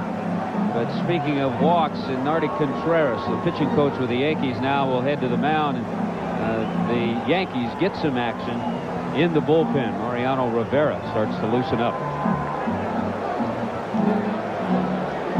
This always helps your ability to hit a 90-mile-an-hour fastball. Somebody pour some liquid in your eyes. Lefty is Bob McDonald. Well, yeah, coast-to-coast flight, a little Visine, you're ready for anybody. I want to remind you that tonight, a special edition of Dateline. Jane Pauley and Stone Phillips take you through a day of extraordinary emotion in the O.J. Simpson courtroom. It's the end of the trial of the century on a special edition of Dateline tonight, following your local late news. Don't miss it. As Buhner and Wilson are on for Soho, the number 9 hitter, who singled his first time up in the third, grounded out in the fifth. A 1-0 count from Cone. Fastball. He just ran that one right down the middle. 1-1.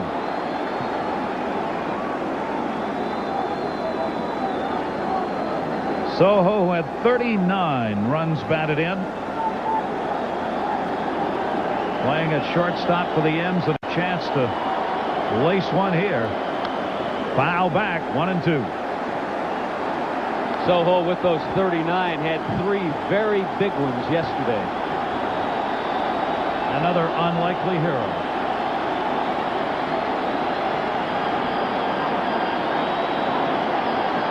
You can see not a good ratio with the 36 pitches he's thrown here in this inning. A 1-2 delivery. Again, he goes back to that attempt for the outside corner and misses with a breaking ball. Tell you what, so far you have to really admire and give a lot of credit to the Seattle Mariners hitters for not chasing that pitch. Cone is being stubborn. He's staying with it, but the Mariner hitters are not chasing it. 2-2 the count, bases loaded. Soho drives that ball to right field. Back near the warning track. O'Neill will haul it in. But a bases loaded walk has tied this ball game up at Yankee Stadium. 2-2. I was knotted at 2-2 going to the bottom of the 6th inning at Yankee Stadium. Well, you can see when David Cone came back to the bench to talk to his mound counterpart, Jack McDowell, they're saying, and Jack McDowell certainly saying, that Dan Wilson did not check his swing. He swung on that pitch, and it should have been a strike. David Cone still upset, and now he confronts his catcher, Mike Stanley, I believe, on the same topic. Check swing that he thought should have gotten him out of the inning. Let's see, did he? Did he break his wrist, or did it go across the plate? That's usually the decision the umpire at first base has to make. Dale Scott, that umpire, said no. Welcome to postseason decision making. I have to say it was close, but we've seen a few others tonight on both sides, all not called strikes. Yep. Bernie Williams leads it off against Bosio. Bosio going into the bottom half of the 6th inning, having walked only 1 and struck out 1. Wade Boggs, a 2-run homer in the 3rd inning, accounting for the Yankee runs. The Yankees have only 3 hits in this game off Chris Bosio. Paul O'Neill had a single in the 1st inning, and Randy Velarde a single in the 3rd that put him on for the home run by Boggs. Bernie Williams batting 2nd in the order. He has flied out and grounded out in his 2 at-bats. Bosio's already done what Lou Piniella wanted of him in this game. Grounded through the hole, base hit. Lead off single.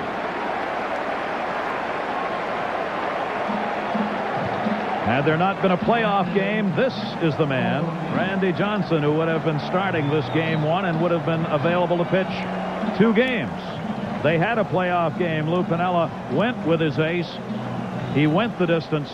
Now can work only 1 game. Which game that will be remains to be seen. Yeah, Lou Piniella actually was thinking about if the Mariners were to split here in New York. Instead of pitching in Game 3, Randy Johnson, he could hold him off and pitch him in Game 4.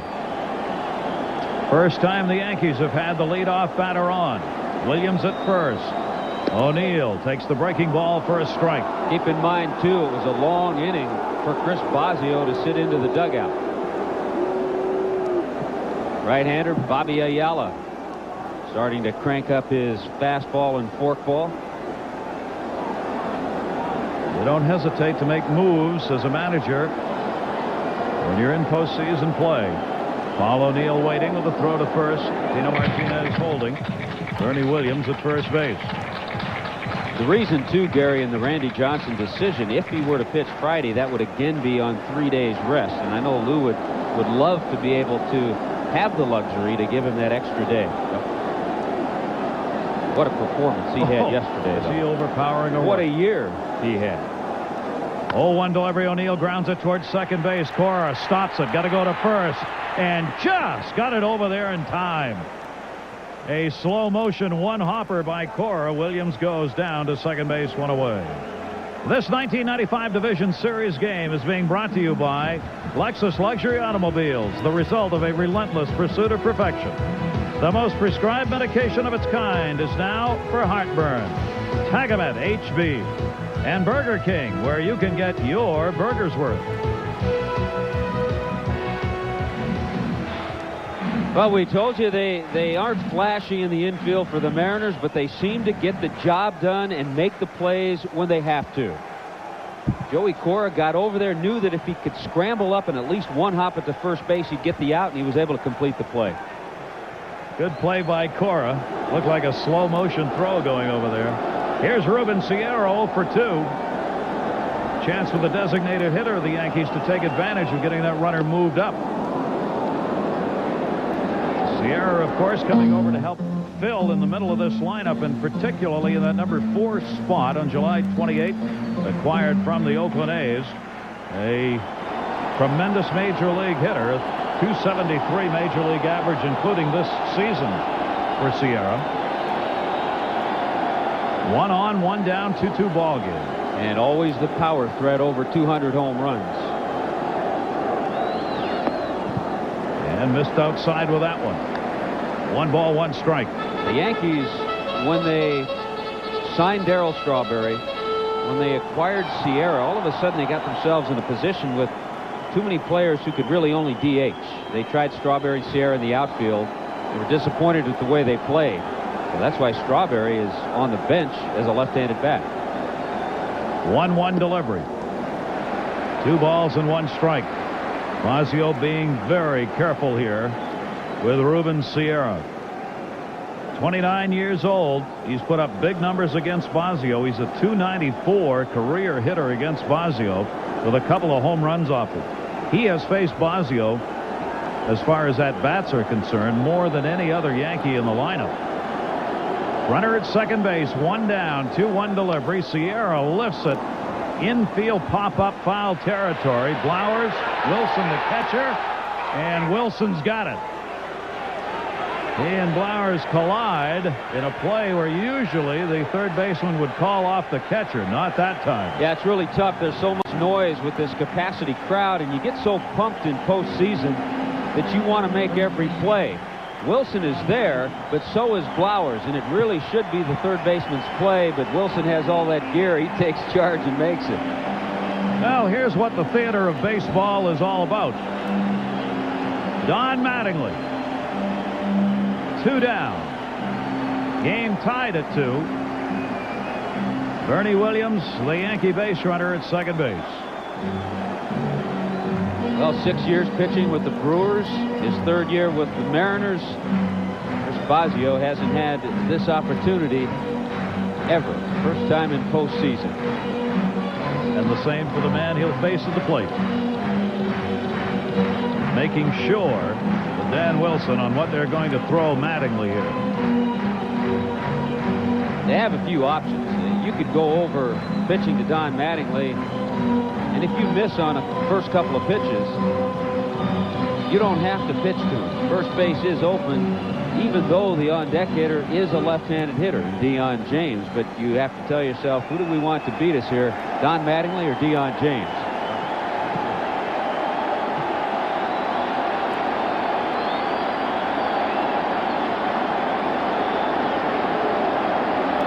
Bernie Williams edging off second base. Bosio with 2 down, set to work to Mattingly. Ball 1. And I'll tell you what, there isn't a guy that knows him any better as a hitter than Lou Piniella. Very close to Don Mattingly as a personal friend as well as a former Yankee skipper and coach.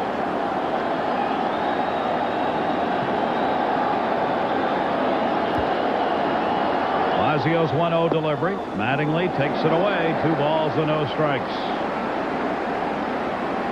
Yeah, this is a little nibble time. If Bosio misses again, no big deal. He'll just go right back after Deion James. This is where if you had another left-hander in the bullpen, you might think about it. But Norm Charlton's the only lefty the Mariners have. And a closer. Because then you'd force the Yankees to make a move.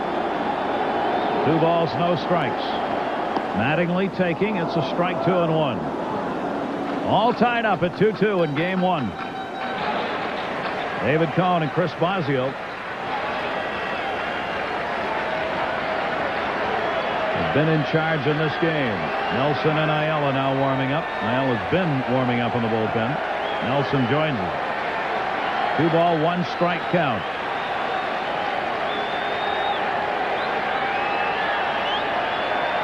Bernie Williams the lead at second. Bounce, good stop made by Wilson. You notice that little leg kick. Mattingly's been doing that for 3 or 4 weeks. He started doing it. He was watching Paul O'Neill, who's done it. It gives him a little balance, keeps his weight back better. And I saw him drive a couple of balls in Toronto, hit a home run, hit one off the center field wall. So it's helping him stay back and drive the ball a little bit better. Finished the season with a .288 average and 32 doubles. 3-1 count to him, 2 away here. And Bosio steps off after looking at Bernie Williams, the base runner at second base. Bosio's got Soho, the shortstop, working in behind Williams. Soho swung around towards second base, playing Mattingly to pull in the infield, straight away in the outfield. 3-1. Mattingly, base hit right field. Jay Buhner giving chase. Yankees take the lead. Bernie Williams scores on a Don Mattingly single.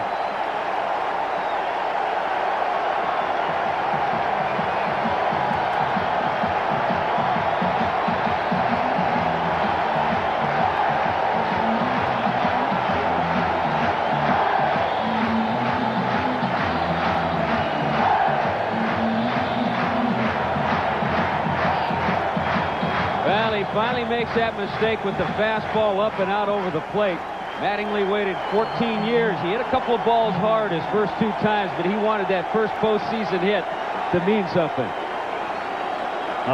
Go-ahead RBI is what it means for Mattingly. 3-2 Yankees. Foul back by Deion James, who's 0 for 2.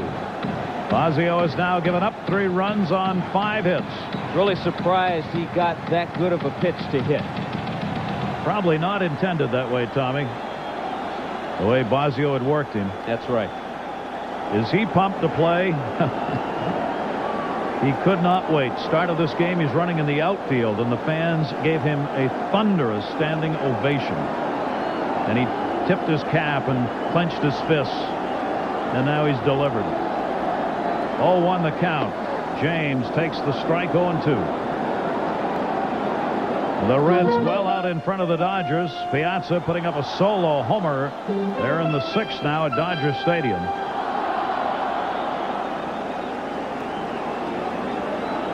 David's Cone has a lead to work with again.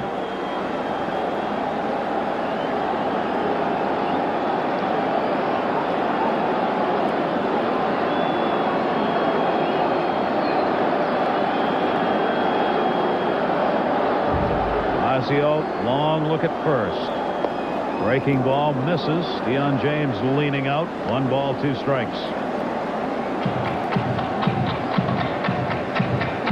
Mattingly not being held is not a base stealer, but gave a couple of steps just to try to give a little decoy to the Mariners. The first baseman Tino Martinez playing behind him, especially with Deion James, the left-handed hitter, up there. 1 ball, 2 strike count. And that's lifted down the right field line.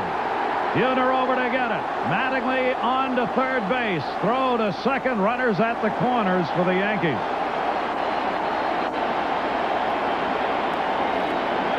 And that'll be it for Bosio.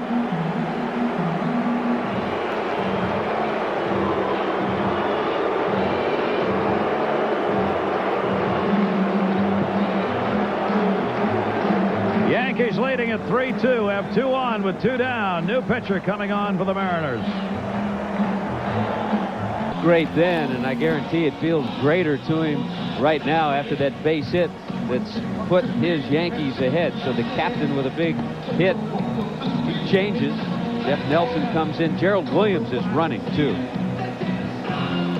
Jeff Nelson, the 28-year-old right-hander, coming on for the Seattle Mariners. You see the numbers that he put up this season. He was very effective coming out, especially in the second half of the year. Scored on in just 12 of 62 games this year. He inherited a lot of base runners and was able to get out of jams, and that's what he's being called on to do here. Yeah, he put together a solid season with a good live fastball and hard breaking ball. And I'll tell you what, we've talked about some of the offense of the Mariners and what they've done against the Yankees. Jeff Nelson, in his appearances against New York this year, 3 appearances, 10 innings pitched. He allowed just 4 hits and no runs and a batting average of 125. Tough stuff. You talk about a guy who's got to have a heartbeat going. Jeff Nelson was picked up on a Rule 5 waiver draft from the Dodgers back in 1992 by Seattle. Gerald Williams is on as the pinch runner as he on for Deion James. Runners at first and third. A run in, 2 down. Stanley, who's 0 for 2. Mike Stanley with a tremendous season and a big RPI producer for the Yankees. A chance to do damage here against Nelson. Sidearmer misses up high for a ball. Nelson spent 8 years in the minors without ever coming to the major leagues before he was picked up by Seattle and finally got a chance at the major league level. And even over the past seasons, including this one, he's bounced up and down. This is the first year in his professional career that he has spent all of it at the major league level. He is now 28 years old. Well, he can really be intimidating out there too with the stuff he has, plus the fact at 6'8", around 240, he's pretty imposing out there on the mound. Born in Baltimore, Maryland. 1-0 pitch. Yeah, the knees a little jelly on that one as he gets the strike. 1-1. That'll lock a few right-handed hitters up. Dropping down 6'8", and a nasty breaking ball. You could see Mike Stanley just kind of lock as that ball started inside. Whoop, right about there. Mighty tough to hang in. 1 ball, 1 strike, 2 down, 2 on for the Yankees. Stanley takes it up high, 2-1. Think of the run of emotions with the Seattle Mariners in a 24-hour period, and the amount of time and travel that they've had, the game yesterday, and then all of a sudden a tight ball game here tonight. Nelson, 96 strikeouts in 78+ innings. He's a man who comes in and gets the big K to leave runners on. Fakes to third, no go at first. Mattingly at third. Gerald Williams at first base, not falling for the fake throw to third. Right-handers against Nelson this year hit 191. That's how tough he is on him. And this one's lined into left field by Stanley for a base hit. Mattingly scores. Williams to third, and the Yankees lead it 4-2.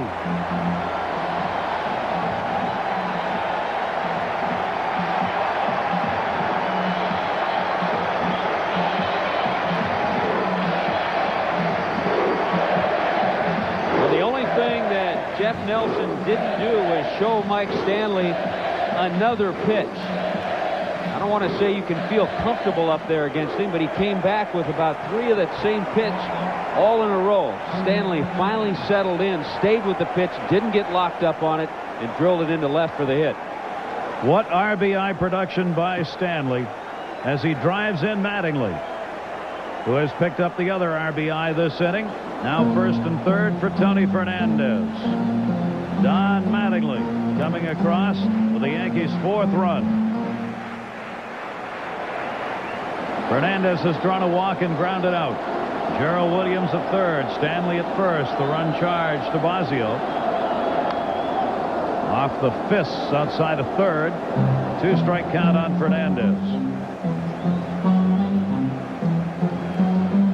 Bernie Williams led this inning off with a single. Then the Yankees went to work with some big 2-out hits.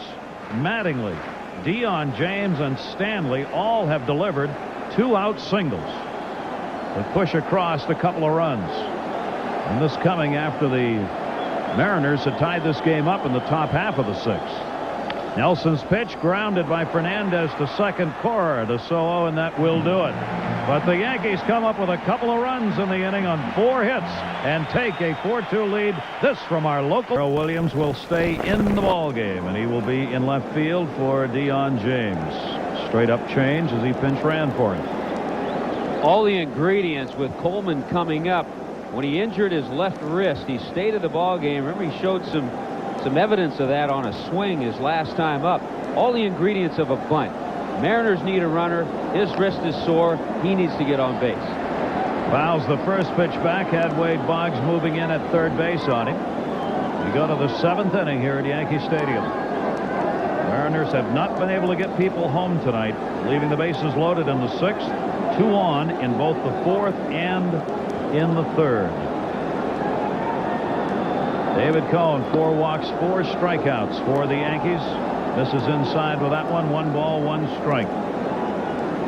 Cone has pitched well in tough situations, with the M's going 1 for 8 with runners in scoring position in this game. He is used to doing that. Since he does give up walks, people will be on, and he's given up 4 of them in this game, along with the 5 Mariner hits. Off the fist, broken bat, Mattingly, Cone covering, and got him.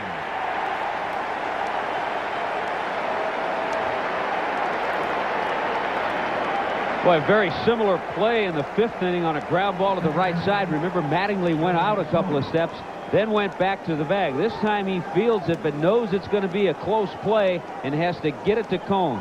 Leads him perfectly. Look at Cone's foot right on the bag in front of Vince Coleman. Worked him inside, jammed him a little bit. The ball wasn't hit all that hard. A little extra stretch there by Vince Coleman, not quite enough. Twice, huh? He's been that close. Joey Cora 0 for 3. David Cone has kept the top of this lineup off the base paths. As Tommy mentioned earlier, they are truly table setters on this power hitting team to get on and set the stage for the middle of this lineup. But Coleman's 0 for 4 and Cora's 0 for 3. 1 down in the 7th inning. Fouled off outside of first. 1-1. Red Sox continuing to lead there 2-0 in Cleveland. You see Clemens retiring 15 of the first 17 Indians faced. And the Braves have battled back from a 3-1 deficit to tie that game up in Colorado. The Reds jumped out early and still have the lead in the bottom of the 7th at Chavez Ravine. Off-speed pitch misses up high. 2 balls and 1 strike.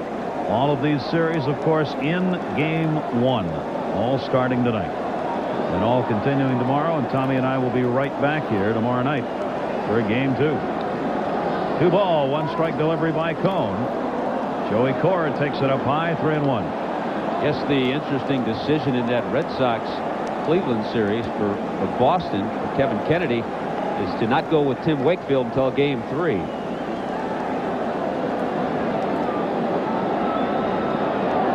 Pitching decisions. And he walked him. So that's the 5th walk given up by David Cone. This one comes with 1 down in the 7th inning, and Cora is on. Well, that's the last thing that Buck Showalter wanted to see, and probably the last thing he expected from his veteran David Cone, to walk Cora to allow all of a sudden the big guys to come to bat with somebody on base. Big guys. Hey, you want Junior up there with 2 out and nobody on, not with Cora at first base and 1 down. Griffey had a home run in the 4th inning, leading it off. 1 for 3 in the ballgame. 4-2 Yankee lead. Runner at first, 1 down. Deep to right field, way back. He has done it again. Goodbye home run. Ken Griffey Jr. said to his teammates, "Get on my back and I will carry you." He is carrying them in game 1. 4-4. Well, they were able to ride Jay Buhner the last few weeks of the season, but Ken Griffey Jr. said, "You can ride on my back for the playoffs," and he's done it. Out over the plate, Stanley reaching for it, and again, the mistake, the big mistake before that was walking Joey Cora, the light-hitting second baseman, allowing Griffey to tie it up with the home run and not just make it a 1-run game. David Cone, who surrendered 12 home runs during the regular season in 229 innings, has given up 2 in this game, and both have been hit by Ken Griffey Jr. He has 3 RBIs, 2 homers. He has tied this game up at 4. Breaking ball misses outside. Absolutely phenomenal what Ken Griffey Jr. has done. And we're only in the 7th inning. Legends are made.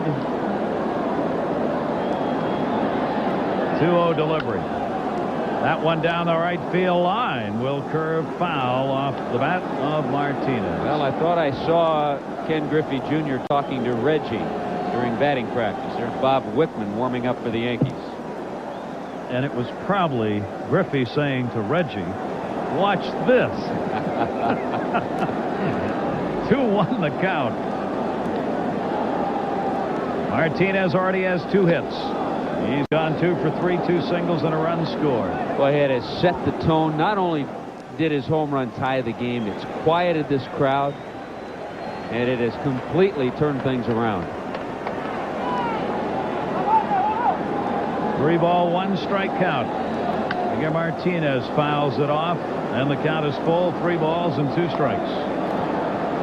So Yankee Stadium has surrendered the long ball, 3 of them in this game. Wade Boggs, the 2-run homer for the Yankees, and Ken Griffey Jr. with a solo home run in the 4th and a 2 RBI homer here in the 7th inning.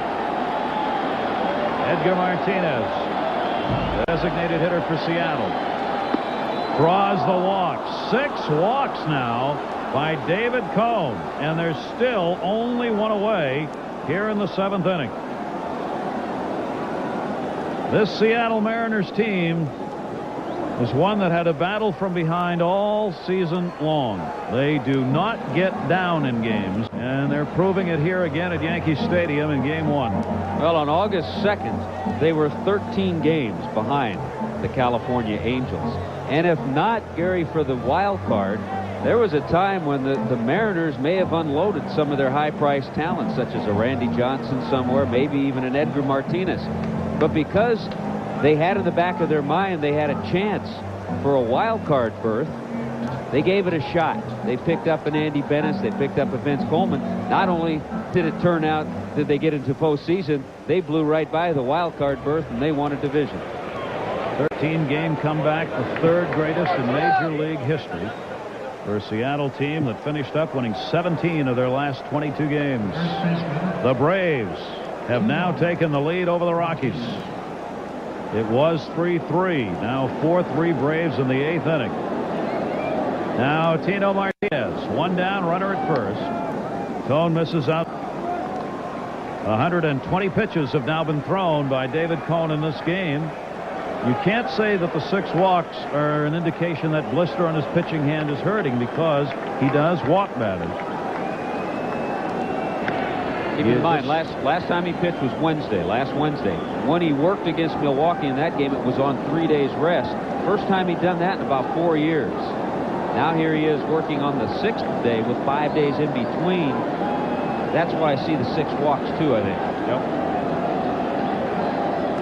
1-0 pitch hits the outside corner. 1 ball and 1 strike. 57,178. It is the largest crowd. All you got to do is win. Back in the bag at first base, Martinez, Edgar Martinez, who's been on 3 of the 4 times he's come to the plate. A couple of singles and a walk. Tino Martinez has drawn 2 walks himself in this game. The 6 walks ties Cohn's high. Foul back. 1 ball, 2 strikes. Season high 6 walks during the regular season, equaled here in game 1 of this division series. A quiet Yankee bench.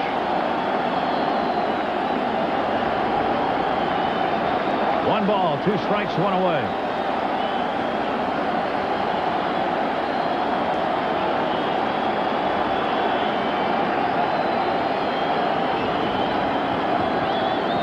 Tino Martinez, .319 against the Yankees. 5 homers, 13 runs batted in during the 13 regular season games. Edgar Martinez off first. The 1-2. Got him. It was foul tipped and held on to. Good play by Mike Stanley. And strikeout number 5 for Cohn. He's able to pick up the K on the splitter. Got Tino Martinez to chase this pitch. Watch it go down, move away. So Jay Buhner will try and keep the inning going for Seattle. Buhner in the ball game has singled in 3 times up. He has had a couple of home runs lifetime off David Cohn. 2 down, 2 runs in for the Mariners. Buhner. He became the 2nd Mariner to hit 40 home runs when he got one Sunday off Texas. Griffey, the others, done it twice, 45 and 40 in different seasons. 1-0 count on him. Buhner takes the slider away, 2-0.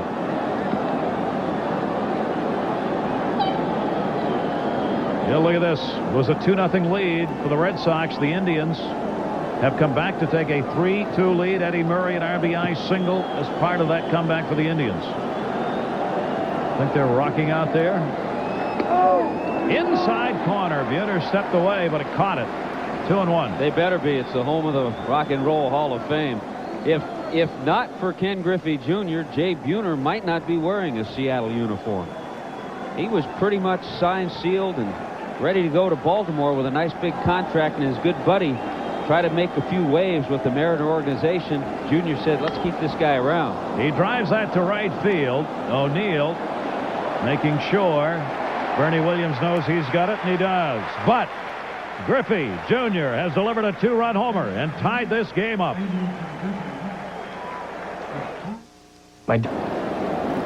Hannah, thanks very much. The Indians with the best record in baseball coming from behind in that one. Seattle coming from behind to tie this game at 4-4, and that hit him. Randy Velarde hit by a Jeff Nelson fastball and hurting. You get leaning out and leaning out. Remember when Mike Stanley picked up his hit, Nelson stayed with the slider. Kept throwing him sliders, never showed him anything inside. I think that time Jeff Nelson, not intentional, just trying to show Randy Velarde a fastball in to set up the next pitch, which was going to be the hard slider away, and the ball got away from him. He leads the Mariners staff in hit batters. He has now hit 7 this year. And he is gone. So the Yankees here in the 7th inning have got their leadoff batter on Velarde with Boggs and Bernie Williams at the top of the order coming up. Heck of a ball game here at Yankee Stadium. Gary Thorne, Tommy Hutton, we're in the bottom of the 7th. Game tied at 4-4, and Jeff Nelson is coming out of the ball game after hitting Randy Velarde to lead off the Yankees half of the 7th inning. Our Lexus Diamond Dust question.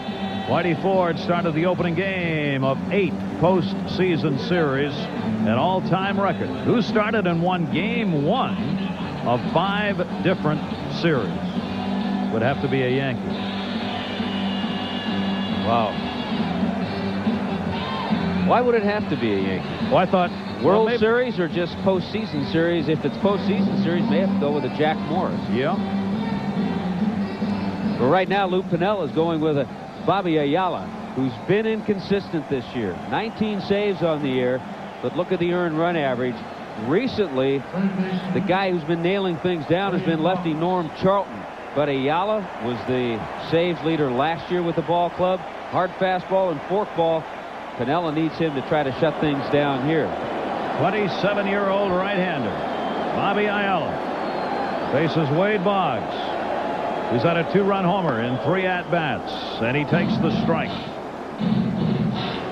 4-4 ball game.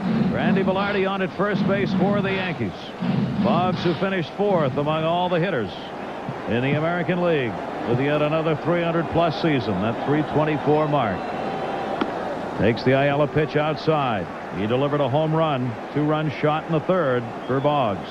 Boggs is such a good situational hitter. He has not had a sacrifice bunt this year. So don't look for that. He's looking for a pitch he can pull, but he's also susceptible to the double play with that sore left hamstring if he doesn't get it in a hole.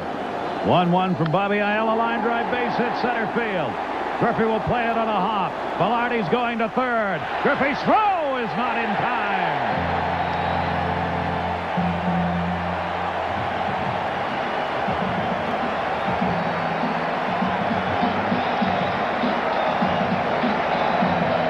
And Boggs is 2 for 4. Well, he found that hole into the outfield.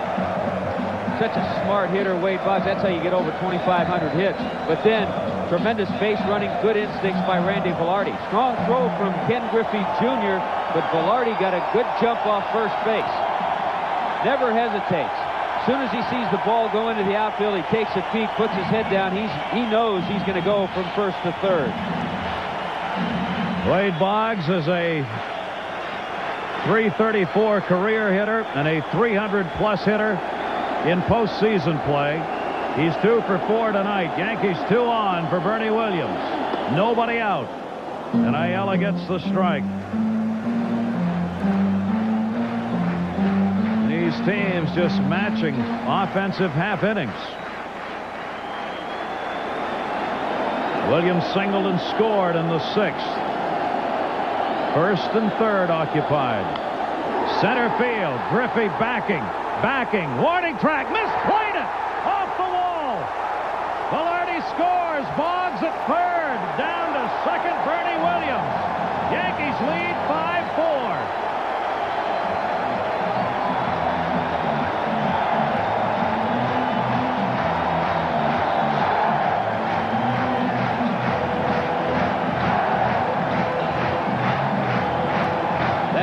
Started to take off and I think really fooled Ken Griffey Jr. Sacrifice fly for sure, but all of a sudden Jr. looks over the right shoulder and then turns because the ball went over his left shoulder. Totally lost it at the end. And Lou Piniella's on his way back out again. The Yankees now with a 5-4 lead have 2 in scoring position for Paul O'Neill, the number 3 hitter. Was also watching Wade Boggs go from 1st to 3rd, and with nobody out, 3rd base coach Willie Randolph made sure he put the brakes on Boggs, not to test him or try to get him to go any farther than he had to on the double by Bernie Williams.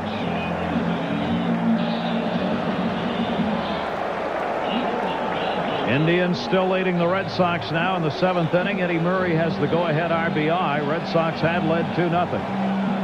The Rockies and Braves were tied at 3. Braves have gone ahead. Colorado threatening. The Reds jumped out early in their game at Dodger Stadium and continue to lead it by 5. The other 3 division series underway tonight. 2 in scoring position. The infield moves in against Paul O'Neill, who's 1 for 3 with a single. That will scare any infielder. Yeah, he's a 300 hitter this year. This makes him about a 400 hitter. Ayala Ayala misses up high, ball 1. Batting champion last year, Paul O'Neill. 32-year-old is a .280 career hitter. Hitting well above that. He could have been pitching. Foul back, O'Neill with a huge cut. 1 ball, 1 strike.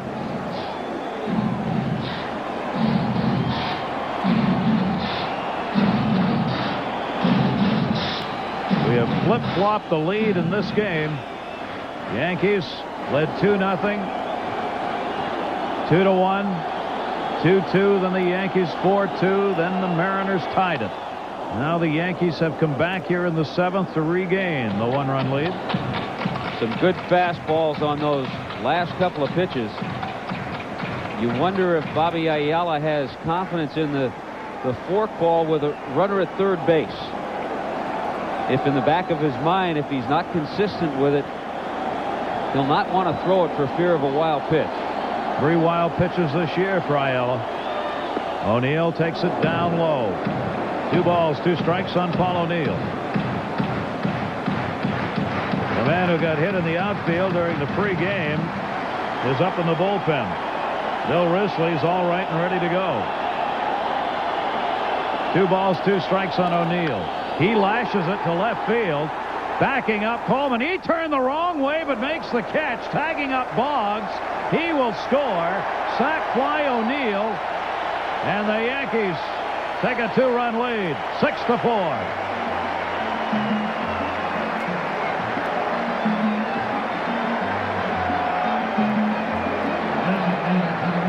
When a left-hander hits a slicing fly ball into left field, it can play tricks on left fielders. Coleman gets on his back feet. More importantly, not only does Boggs score, but Bernie Williams tags up at second base. And he's able to make it from second to third on the fly ball that turned Vince Coleman around. Infield still in with 1 down and a runner at third. Ruben Sierra has come back to tie the Braves against the probable Cy Young winner, Greg Maddux. 0-1 the count. Sierra just wants to get one through the infield here. They want to check to see if he went around. No. Larry McCoy. Seattle relievers and Nelson and Ayala have not been able. A single, a double, and a sac fly against him, and not done yet. And this is an area, Gary, that we talked about where we felt the Mariners had an advantage coming out of the bullpen. We've noticed Buck Showalter has been a little hesitant with all the pitches that David Cone has thrown, even though he has action now. But this is the area that a lot of people felt the Mariners were much stronger than the Yankees. Designated hitter Ruben Sierra working against Bobby Ayala. 1 ball, 1 strike, 1 down. Infield in. Missed outside. 2-1.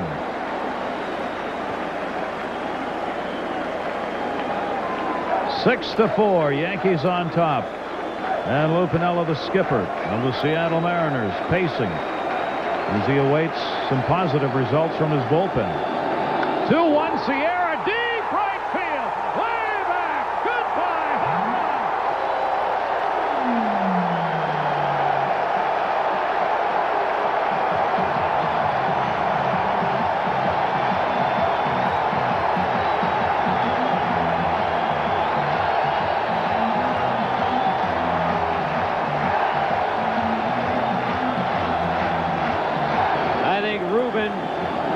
gets the hanger, the hanging split finger, and he knew it.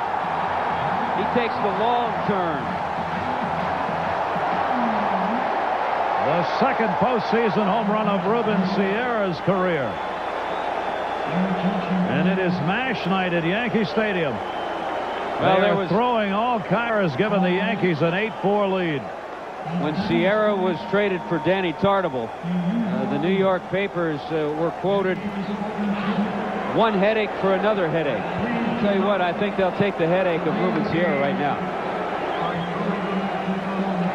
While they are cleaning up, we will remind you that tonight, a special edition of Dateline. Jane Pauley and Stone Phillips take you through a day of Dateline tonight following your late local news. Don't miss it.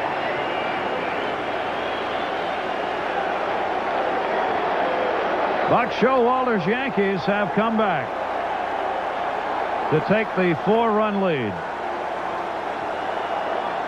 A home run by Ruben Sierra, the RBI double.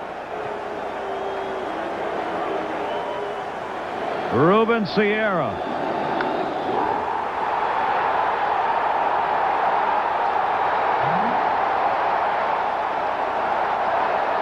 Little hot dog in you, Ruben? A lot. Now, we know Joe DiMaggio threw out the first pitch. I don't think Joe D had that kind of a try. Bob Gibson were pitching against him. He'd be guaranteed of a sore rib next time up. This inning started with a hit batter. Jeff Nelson hit Randy Velarde. Boggs has singled Bernie Williams, the RBI double, sac fly O'Neill, and the 2 RBI homer by Ruben Sierra. Don Mattingly. There's still only 1 away. Bases empty. Yankees now with 8 runs on 10 hits in this game. Mattingly takes the strike 1-1.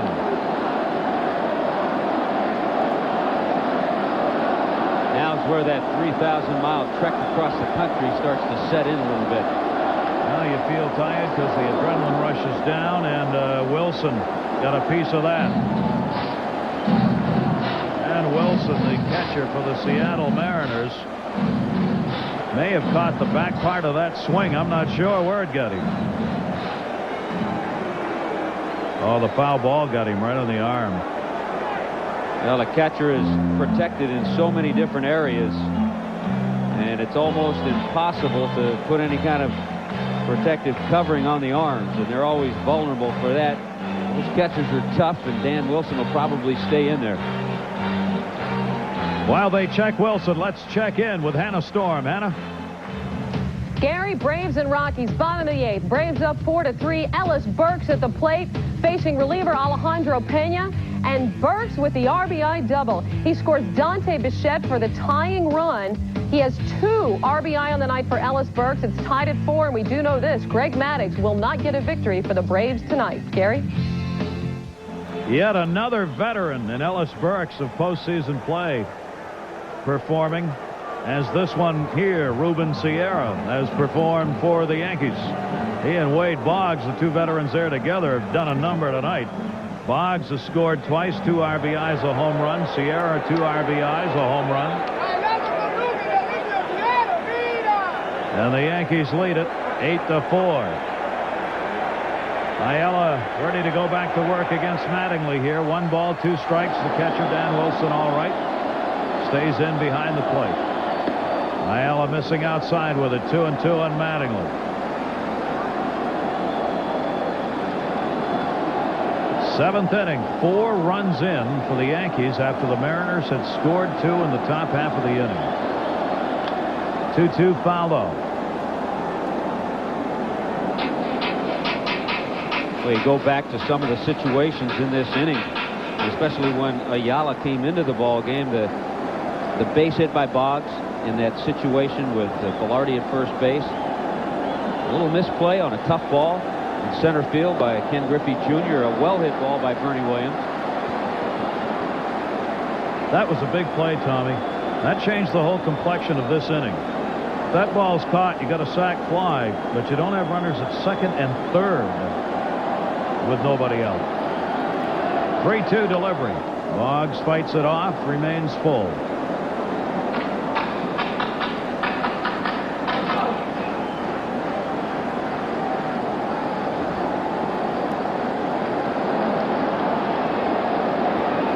Three balls, 2 strikes on Mattingly. David Cone. Waiting. Pleased to be waiting. Mattingly goes down the line in left field. Coleman won't get it, and it goes by Vince Coleman. Mattingly on his way to second base. 2 for 4 from Mattingly. And a storm. They're cheering here at Yankee Stadium. Well, they're cheering at the Jake, too, Gary. Top of the 8th, Cleveland up 3-2. Julian Tavares on in relief. gives up a home run to Luis Alicea. It's a solo shot, just his 6th home run of the year. And actually, they're not cheering because this game is all tied up at 3 apiece in the 8th. Gary? Bobby Ayala's gone. Bill Risley is coming on. It'll be the 3rd relief pitcher in this game for the Mariners, who now trail by 4. Relief pitching's not been able to get it done here. Bobby Ayala leaving the ball game, and unhappy in doing so. A 1/3 of an inning and 4 hits off him. The 28-year-old right-hander Bill Risley coming on in relief almost didn't make it to the beginning of this ball game, Tommy. Well, he was out in the outfield shagging and took one off the side of the ear, and it really didn't hit him squarely, and that probably is why he's in the game, and he was able to recover. It was deflected by one of his teammates off his glove and then connected onto the ear.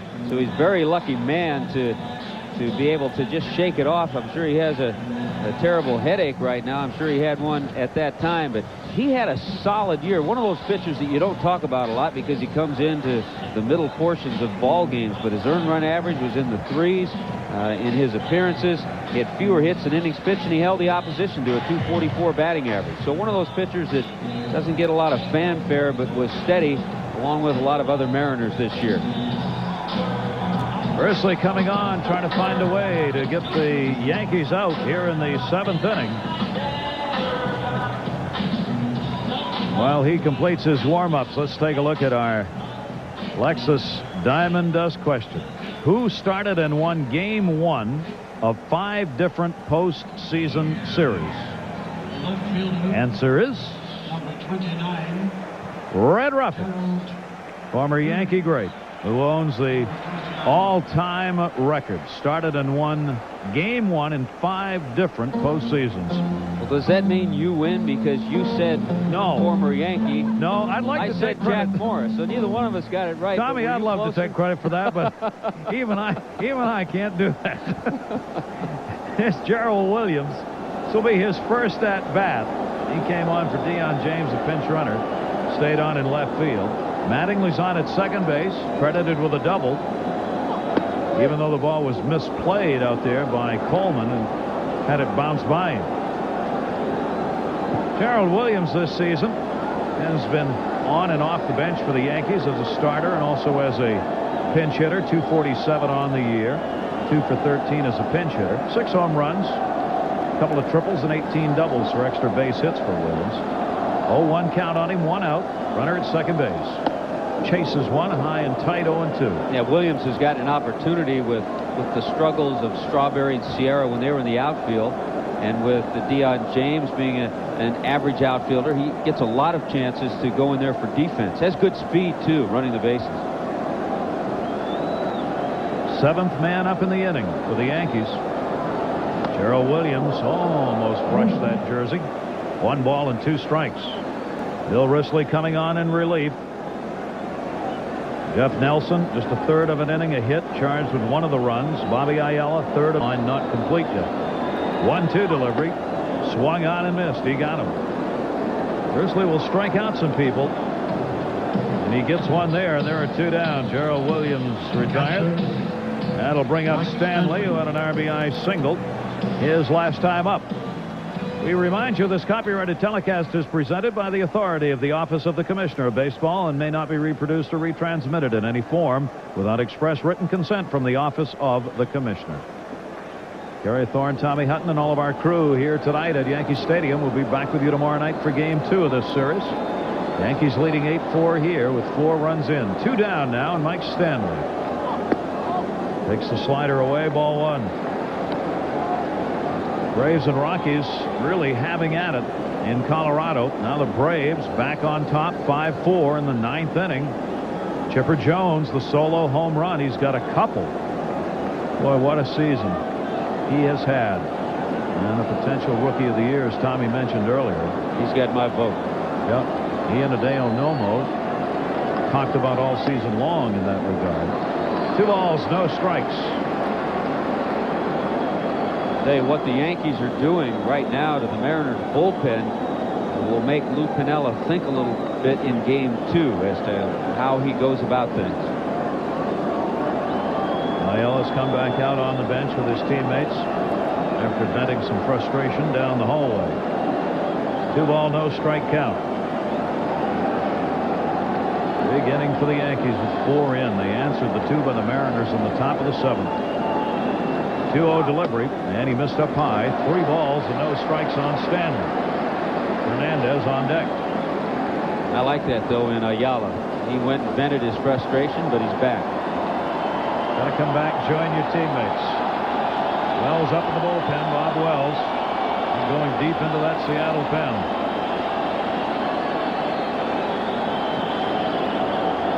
Ayala already charged with 3 of the runs here this inning. 3-0. If Stanley gets a green light with a runner at second, he did. Popped up shallow right field. Jay Buhner, the right fielder. Boy, he picked that ball up late, but found it and gets it. But the Yankees send 8 to the plate. They pick up 4 runs and take an 8-4 lead. Sierra a homer. Here it's 8-4. Yankees on top, looking to win Game 1 of this best of 5. David Cone has gone the distance for the Yankees. He has walked 6, equaling his season high. He has also struck out 5. Thrown 127 pitches so far. Third baseman, Mike Flowers. Well, the Mariners, as we said, have been a comeback team all season long. They've done it in this game. Lou Piniella's club. 43 come from behind wins this season. And they're going to have to do it again. Wilson and Soho do up. Mike Blowers struck out his last time up. Looking for his first hit. 0 for 2 and a walk off David Cone. He's had some confrontations and at bats tonight against Cone in situations with runners on base. He's upset with himself immediately for falling behind 2-0. Now, he had a long rest in there. Second time he's had that long rest between innings. Gets a little tougher to come back out each time and warm that arm up again. 2-0 pitch, and he falls behind. 3 balls and no strikes on Blowers. Well, the bullpen's busy. It was busy when he went out there to start this inning. So I'm sure Buck Showalter is not going to waste a whole lot of time. In the outside corner. We were talking about first in the playoffs. For David Cone, it's not his first. He, of course, has been in postseason play before. But for Buck Showalter, this is number 1. Actually, a little surprised that he sent David Cone out there to start this inning. 3-1 the count. Flowers pops it up. Cone comes back to take it 3-2. But he had gone in Griffey Jr. and Buck Showalter came over. And a quick little chat, but you could see Cone nodding as if to say, yeah, I'm all right. 9-2 with the Yankees. Did not lose at Yankee Stadium. He's 7-0 at Yankee Stadium this year. This one drilled to left center field. Williams in and will be called off by Gerald Williams. Gerald Williams in left, calling off Bernie Wilson. See the gentleman standing there next to Buck Showalter, kind of a forgotten person. The Yankees winning it without Jimmy Key. Jimmy Key, a big part of the Yankee rotation last year. This year was held to only 5 starts. He had arm surgery and is rehabbing that and expects to be back next year. Rather large name in a pitching rotation. He drives this one to right field, not particularly deep. Called off by Bernie Williams, the center fielder this time, and 2 down. So David Cone, a couple of fly ball outs, protecting that 8-4 Yankee lead. Buck Showalter in 4 years with the Yankees, 313 wins, 267 losses. A very impressive record for the manager of the year. Wasn't ready to roll into the postseason before it all ended, and there was no postseason. Grounded to short. Fernandez. Soho's retired, and David Cone comes on and retires the Mariners in order in the 8th inning. Yankees up by 4. Life. Yankees coming up in the bottom of the 8th inning, leading it by a score of 8-4 here at the stadium. We remind you, Sunday, NBC Sports presents another exciting NFL doubleheader, starting at 12:30 Eastern with the NFL on NBC. Future Hall of Fame quarterback Joe Montana, Super Bowl coach Mike Ditka, join host Greg Gumbel and Ahmad Rashad. They'll preview week number 6. Heading the NBC schedule, the amazing Marshall Faulk and the Colts battle Dan Marino. The NFL's only undefeated team, the Miami Dolphins. The Browns battle Detroit, or Seattle faces Oakland, or other regional action. Check your local listings for the game in your area. Bob Wells has come on in relief as we see the 5th pitcher for Seattle. Tony Fernandez, the only man who did not hit for the Yankees in the 7th inning. The only Yankee starter in the batting order without a hit tonight. Have to wonder, too, if that might be all for David Cohn. 28-year-old Bob Wells working here. Other games going on. Hannah's going to update us on that. Let's check in with her right now at our studios. Hannah Storm. We take you live to Coors Field. The Braves leading 5-4 in the bottom of the 9th. Men on first and second for the Rockies. Mark Wohlers, the reliever, facing Larry Walker with 1 out. Pete Van Wieren and Larry Dierker with the call. The bases are loaded for Andres Galarraga. And the winning run is in scoring position. Bobby Cox on his way to the mound, but this is not to change pitchers. There's nobody warming up in the Atlanta bullpen. Well, this is one of those come on big guy, you can do it visits.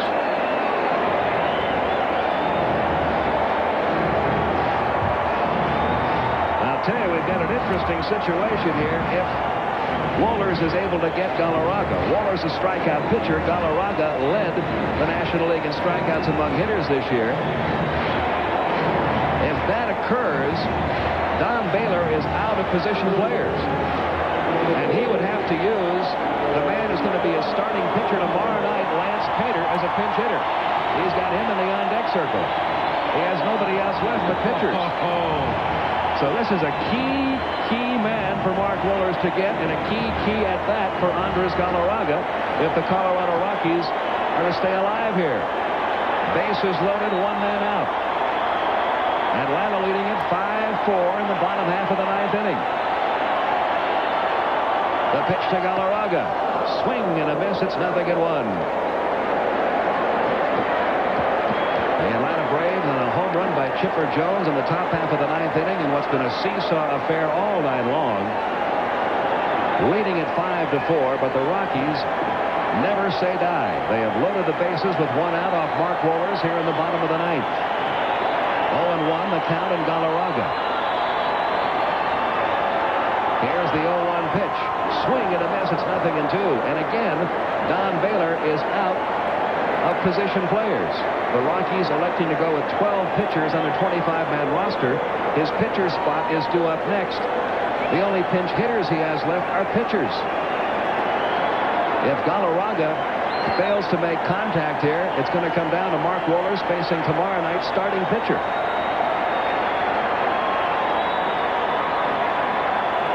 Here comes the 0-2. Ooh. High and tight, 1 ball, 2 strikes. Javi Lopez recovering to keep the runners where they are.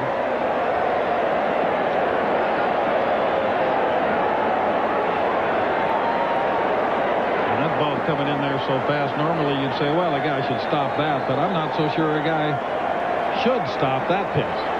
Around 100 miles an hour, and that's what he's been throwing. Galarraga, who always swings hard, is desperate here to make some kind of contact.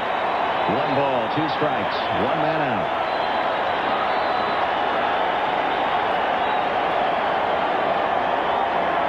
Here comes the 1-2 pitch. Fouled it off and stays alive. 1-2.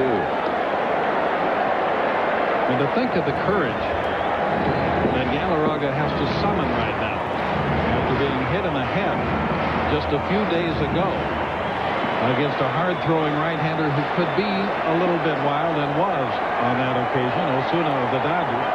Now a guy that throws even harder. In time here. What a battle this has been. Back and forth all night long. The experienced Braves against the newcomers to town in postseason play.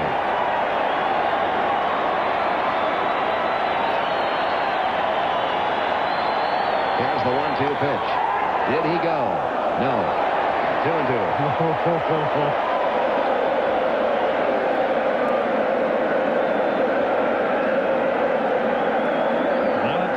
make that call, but I think if you're an umpire, you've got to say no unless you are sure. And that is borderline. 2 balls, 2 strikes.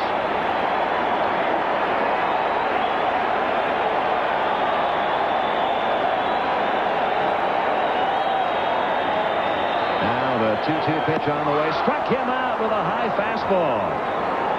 Galarraga goes down swinging, and now it comes down to Mark Wohlers against a pitcher. As the Rockies have used up all their position players tonight. Got him to swing at the high fastball, and there is no future in swinging at Mark Wohlers up there. Not only a pitcher, but a relief pitcher at that. Lance Pater, who has worked out of the bullpen all season, only hit 9 times all year and was 1 for 9. He will be Don Baylor's starting pitcher tomorrow night. But he's all the Rockies have left. This happened to the American League in the 1981 All-Star game as it ended with a pitcher at bat. But this is a little bit more important than an All-Star game. Bases loaded, 2 men out in the bottom of the 9th. Atlanta leading Colorado 5-4.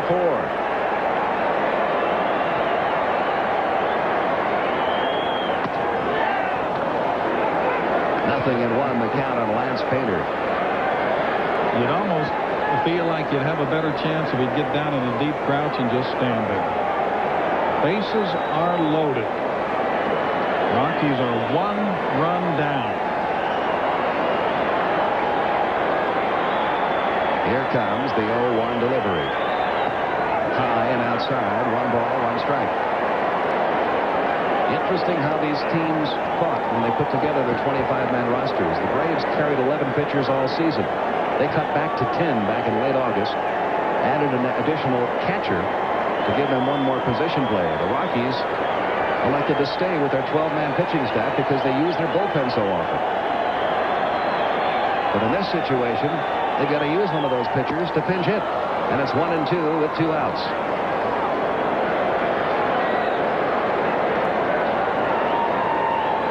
Fred McGriff over now to try to keep the adrenaline flow down for Mark Wohlers, who needs 1 more strike. There is no way that Don Baylor could have imagined it would come to this with the bases loaded. It's not a mistake on his part. Remember Castilla. It just worked out this way. Yeah, remember Castilla being pinch run for in the 7th when the Rockies had a chance to grab the lead. They burned a player there, Trinidad Hubbard. And now it's come down to this. 1 ball, 2 strikes on Lance Pater with the bases loaded. Swung on, missed, strike 3. And the Atlanta Braves hold on, but barely. In game 1 of this best-of-5 series, a home run by Chipper Jones in the top half of the 9th inning. His 2nd home run of his first postseason game ever, giving the Braves a 5.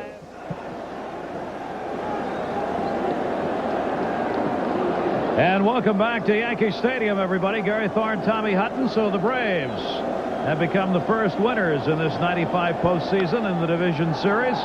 Yankees leading this one by a score of 8-4. Here in the 8th inning, Bernie Williams up. Wade Boggs delivered a 2-out double, came out of the game with Pat Kelly running for him now at second base. Boggs, a big night, a 3-for-5 ball game, a double, a single, a home run, and 2 RBIs for him. And now he's just resting. On the mound, Bob Wells. Grounded into right field, base hit. Kelly makes the turn. Jay Buhner, his throw to the plate is not in time. Kelly scores 9-4 Yankees.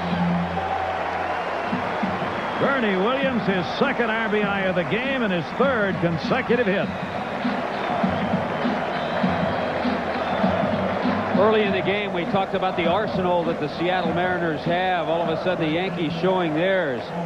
Strong throwing arm from Jay Buhner. He's always had that. Accurate right there, but a good jump by the pinch runner, Pat Kelly, to score on the base hit by Bernie. The Yankees offense now 9 runs on 13 hits in this game. Now have a 9-4 lead. Paul O'Neill, 2 down, runner at first base. Paul O'Neill is singled. A sacrifice fly RBI came in the 7th inning.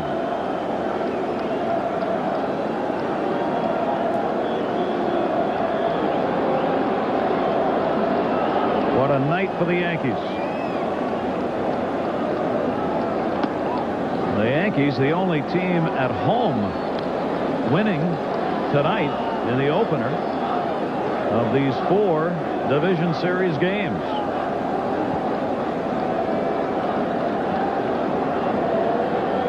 Two-0 count, 2 down. Williams off first. And Wells misses with that one. 2-1. Yankee Stadium, Gary Thorne and Tommy Hutton. We welcome those of you who have been watching one of the other series games. Here the Yankees have a 9-4 lead. 2 down, bottom half of the 8th inning. They have added a run here in the 8th. It has been long ball night at Yankee Stadium. Griffey has picked up 2 home runs for the Mariners tonight.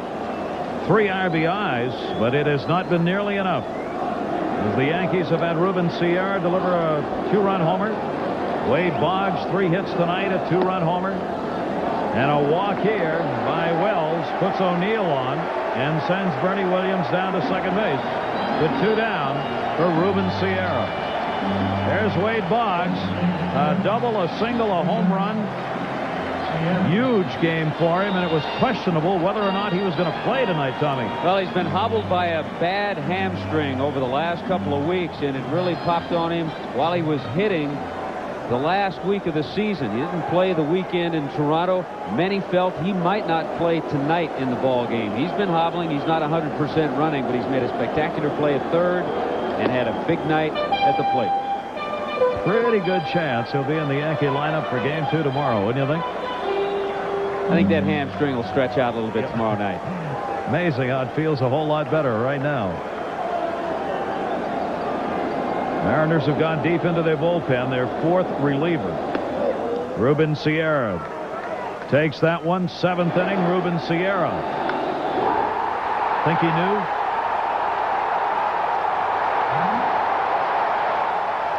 A 2-run homer for Sierra, and the Yankees had 4 runs on 4 hits in the 7th inning to go back on top. They answered Seattle's 2 runs in the top of the 7th. Seattle had come back to tie the game. Chris Bosio started and is still the pitcher of record for Seattle, and there's David Cone. David Cone has gone the distance for the Yankees. We'll see whether he comes out in the 9th. Nelson is going to be the pitcher of record. Correct myself on that, for Seattle. Jeff Nelson, the first reliever. And that one taken away. You know, really, to talk about this ball game, the point that we're at right here, 9-4, doesn't do it justice through the first 6.5 innings, the way it went back and forth. 2 balls, 2 strikes on Ruben Sierra.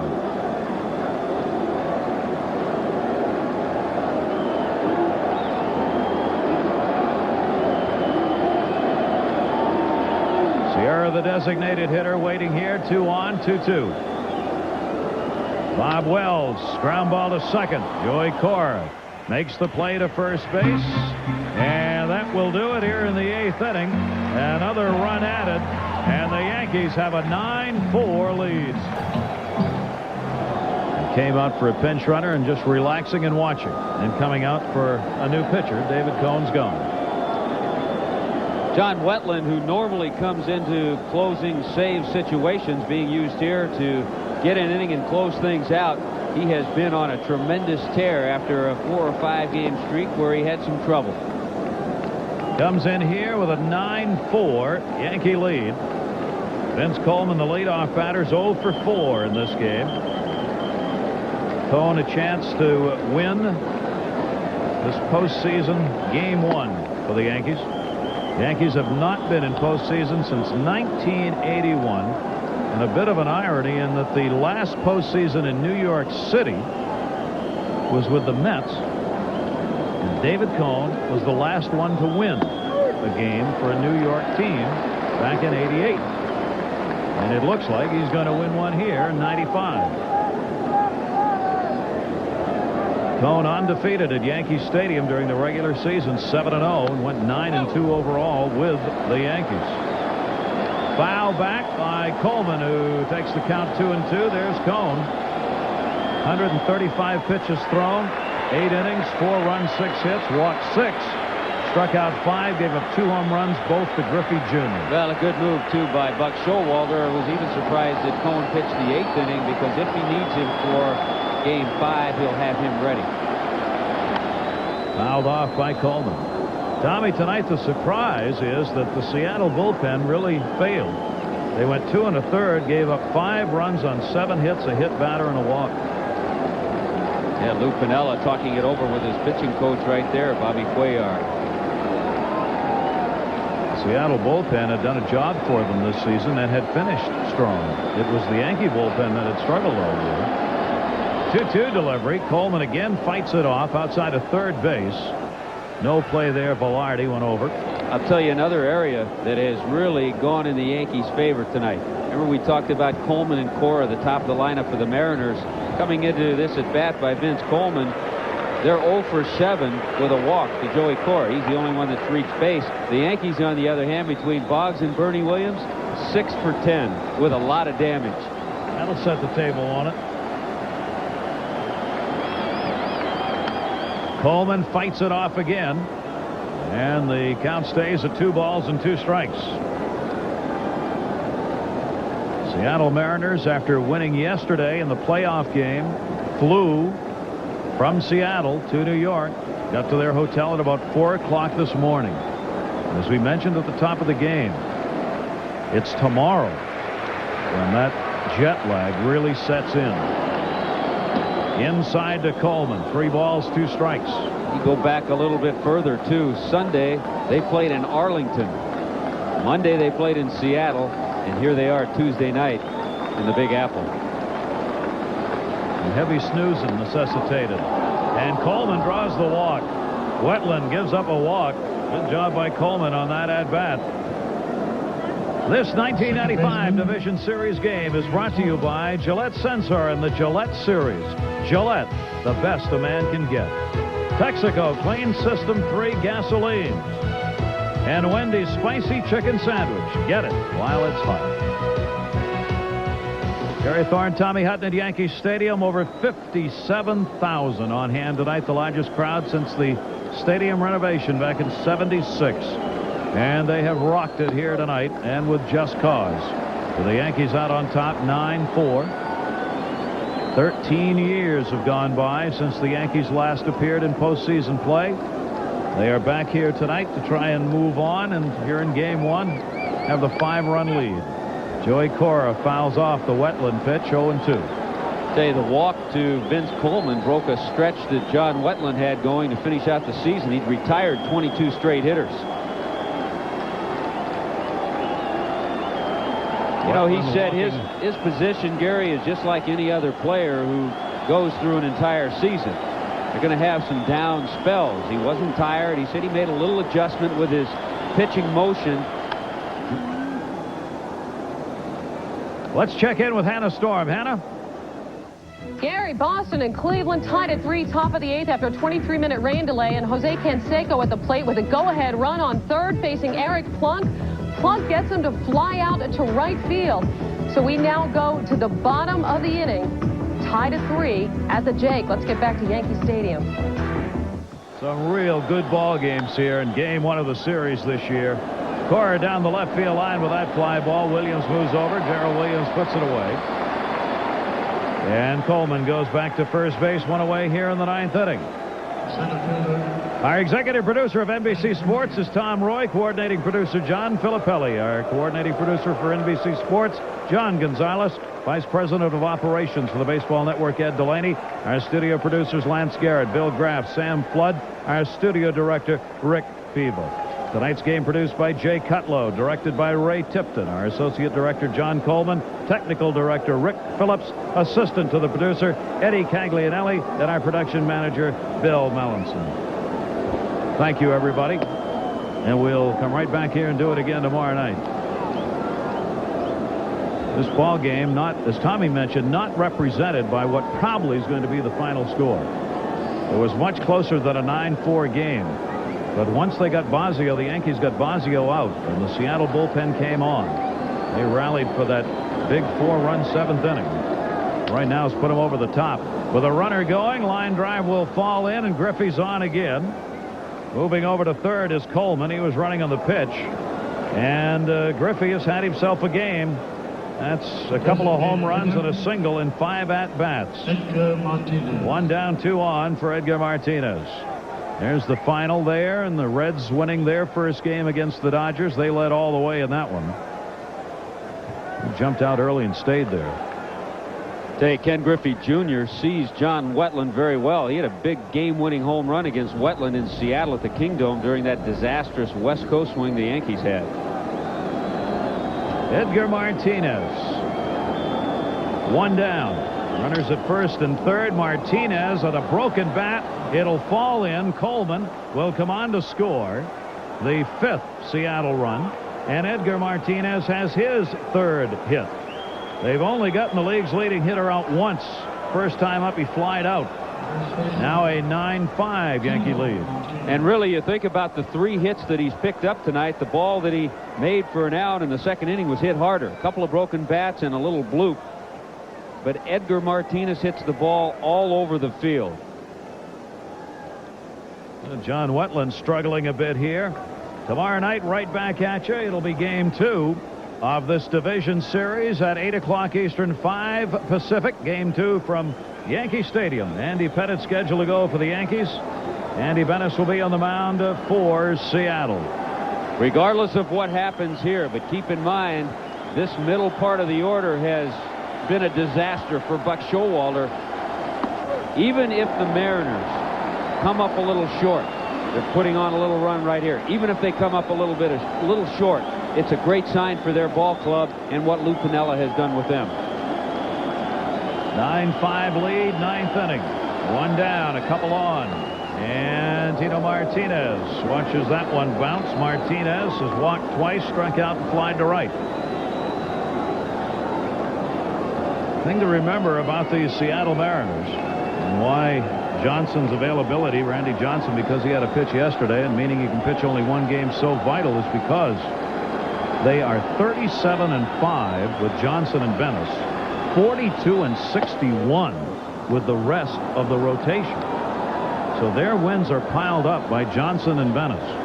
And he can only pitch 1 game, and as we mentioned earlier, after the 9-inning performance yesterday, may pitch game 3, but may also pitch game 4, depending on what the series is at that point.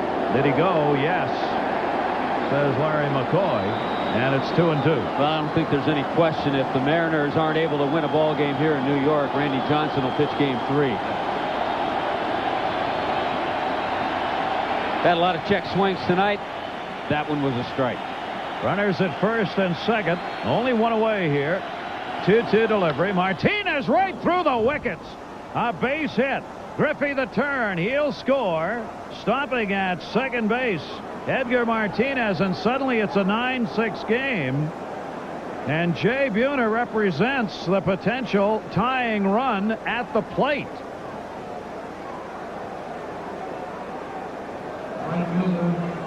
It's amazing that this ball got through John Wetland cleanly. May have caught just a piece of the inner thigh, but hit hard by Tino Martinez, and the middle of the lineup continues to be devastating for the Yankees. This is dangerous territory for John Wetland and the Yankees. Griffey scores run number 6. Jay Buhner's 1 for 4. But this is the man who tied for second in home runs in the American League. And Jay Buhner loves hitting at Yankee Stadium. Fastball misses, ball 1.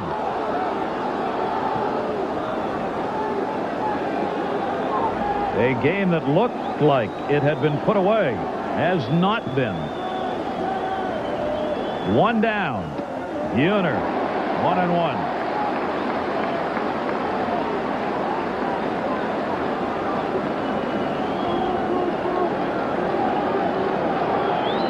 Wetland, who came on really to try and get some work, is getting a lot more than that. Swung on and missed. 1-2. Well, this is one of those great matchups, power versus power. The one small adjustment Wetland made was dropping that just a little more three-quarter as opposed to directly over the top. Buhner pops it up. Outside of third base, Randy Velarde. 2 down. A big out for John Wetland.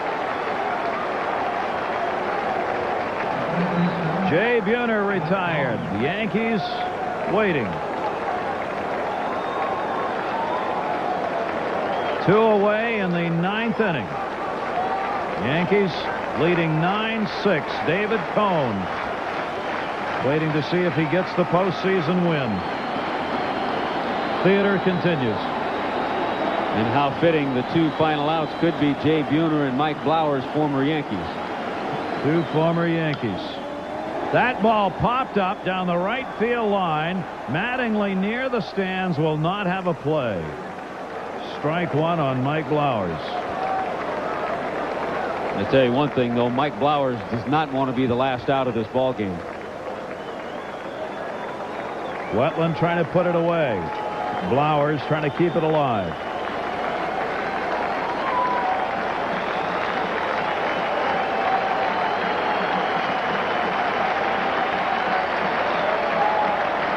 David Cone 18-8 during the regular season. Pitcher of record for the Yankees. 0-1 count, 2 down, 2 on. Blowers takes the breaking ball. A great breaking ball from John Wetland. Sometimes Wetland gets into that groove with the hard fastball and forgets about the hard slider. And really buckled Blowers with that pitch.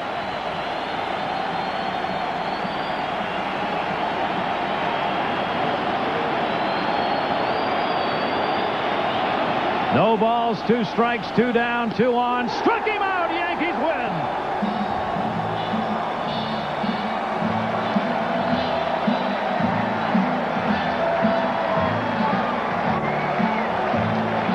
For the first time since '81, the Yankees in postseason play have won it. For Tommy Upton, I'm Gary Thorne. Our final score, the Yankees win it 9-6.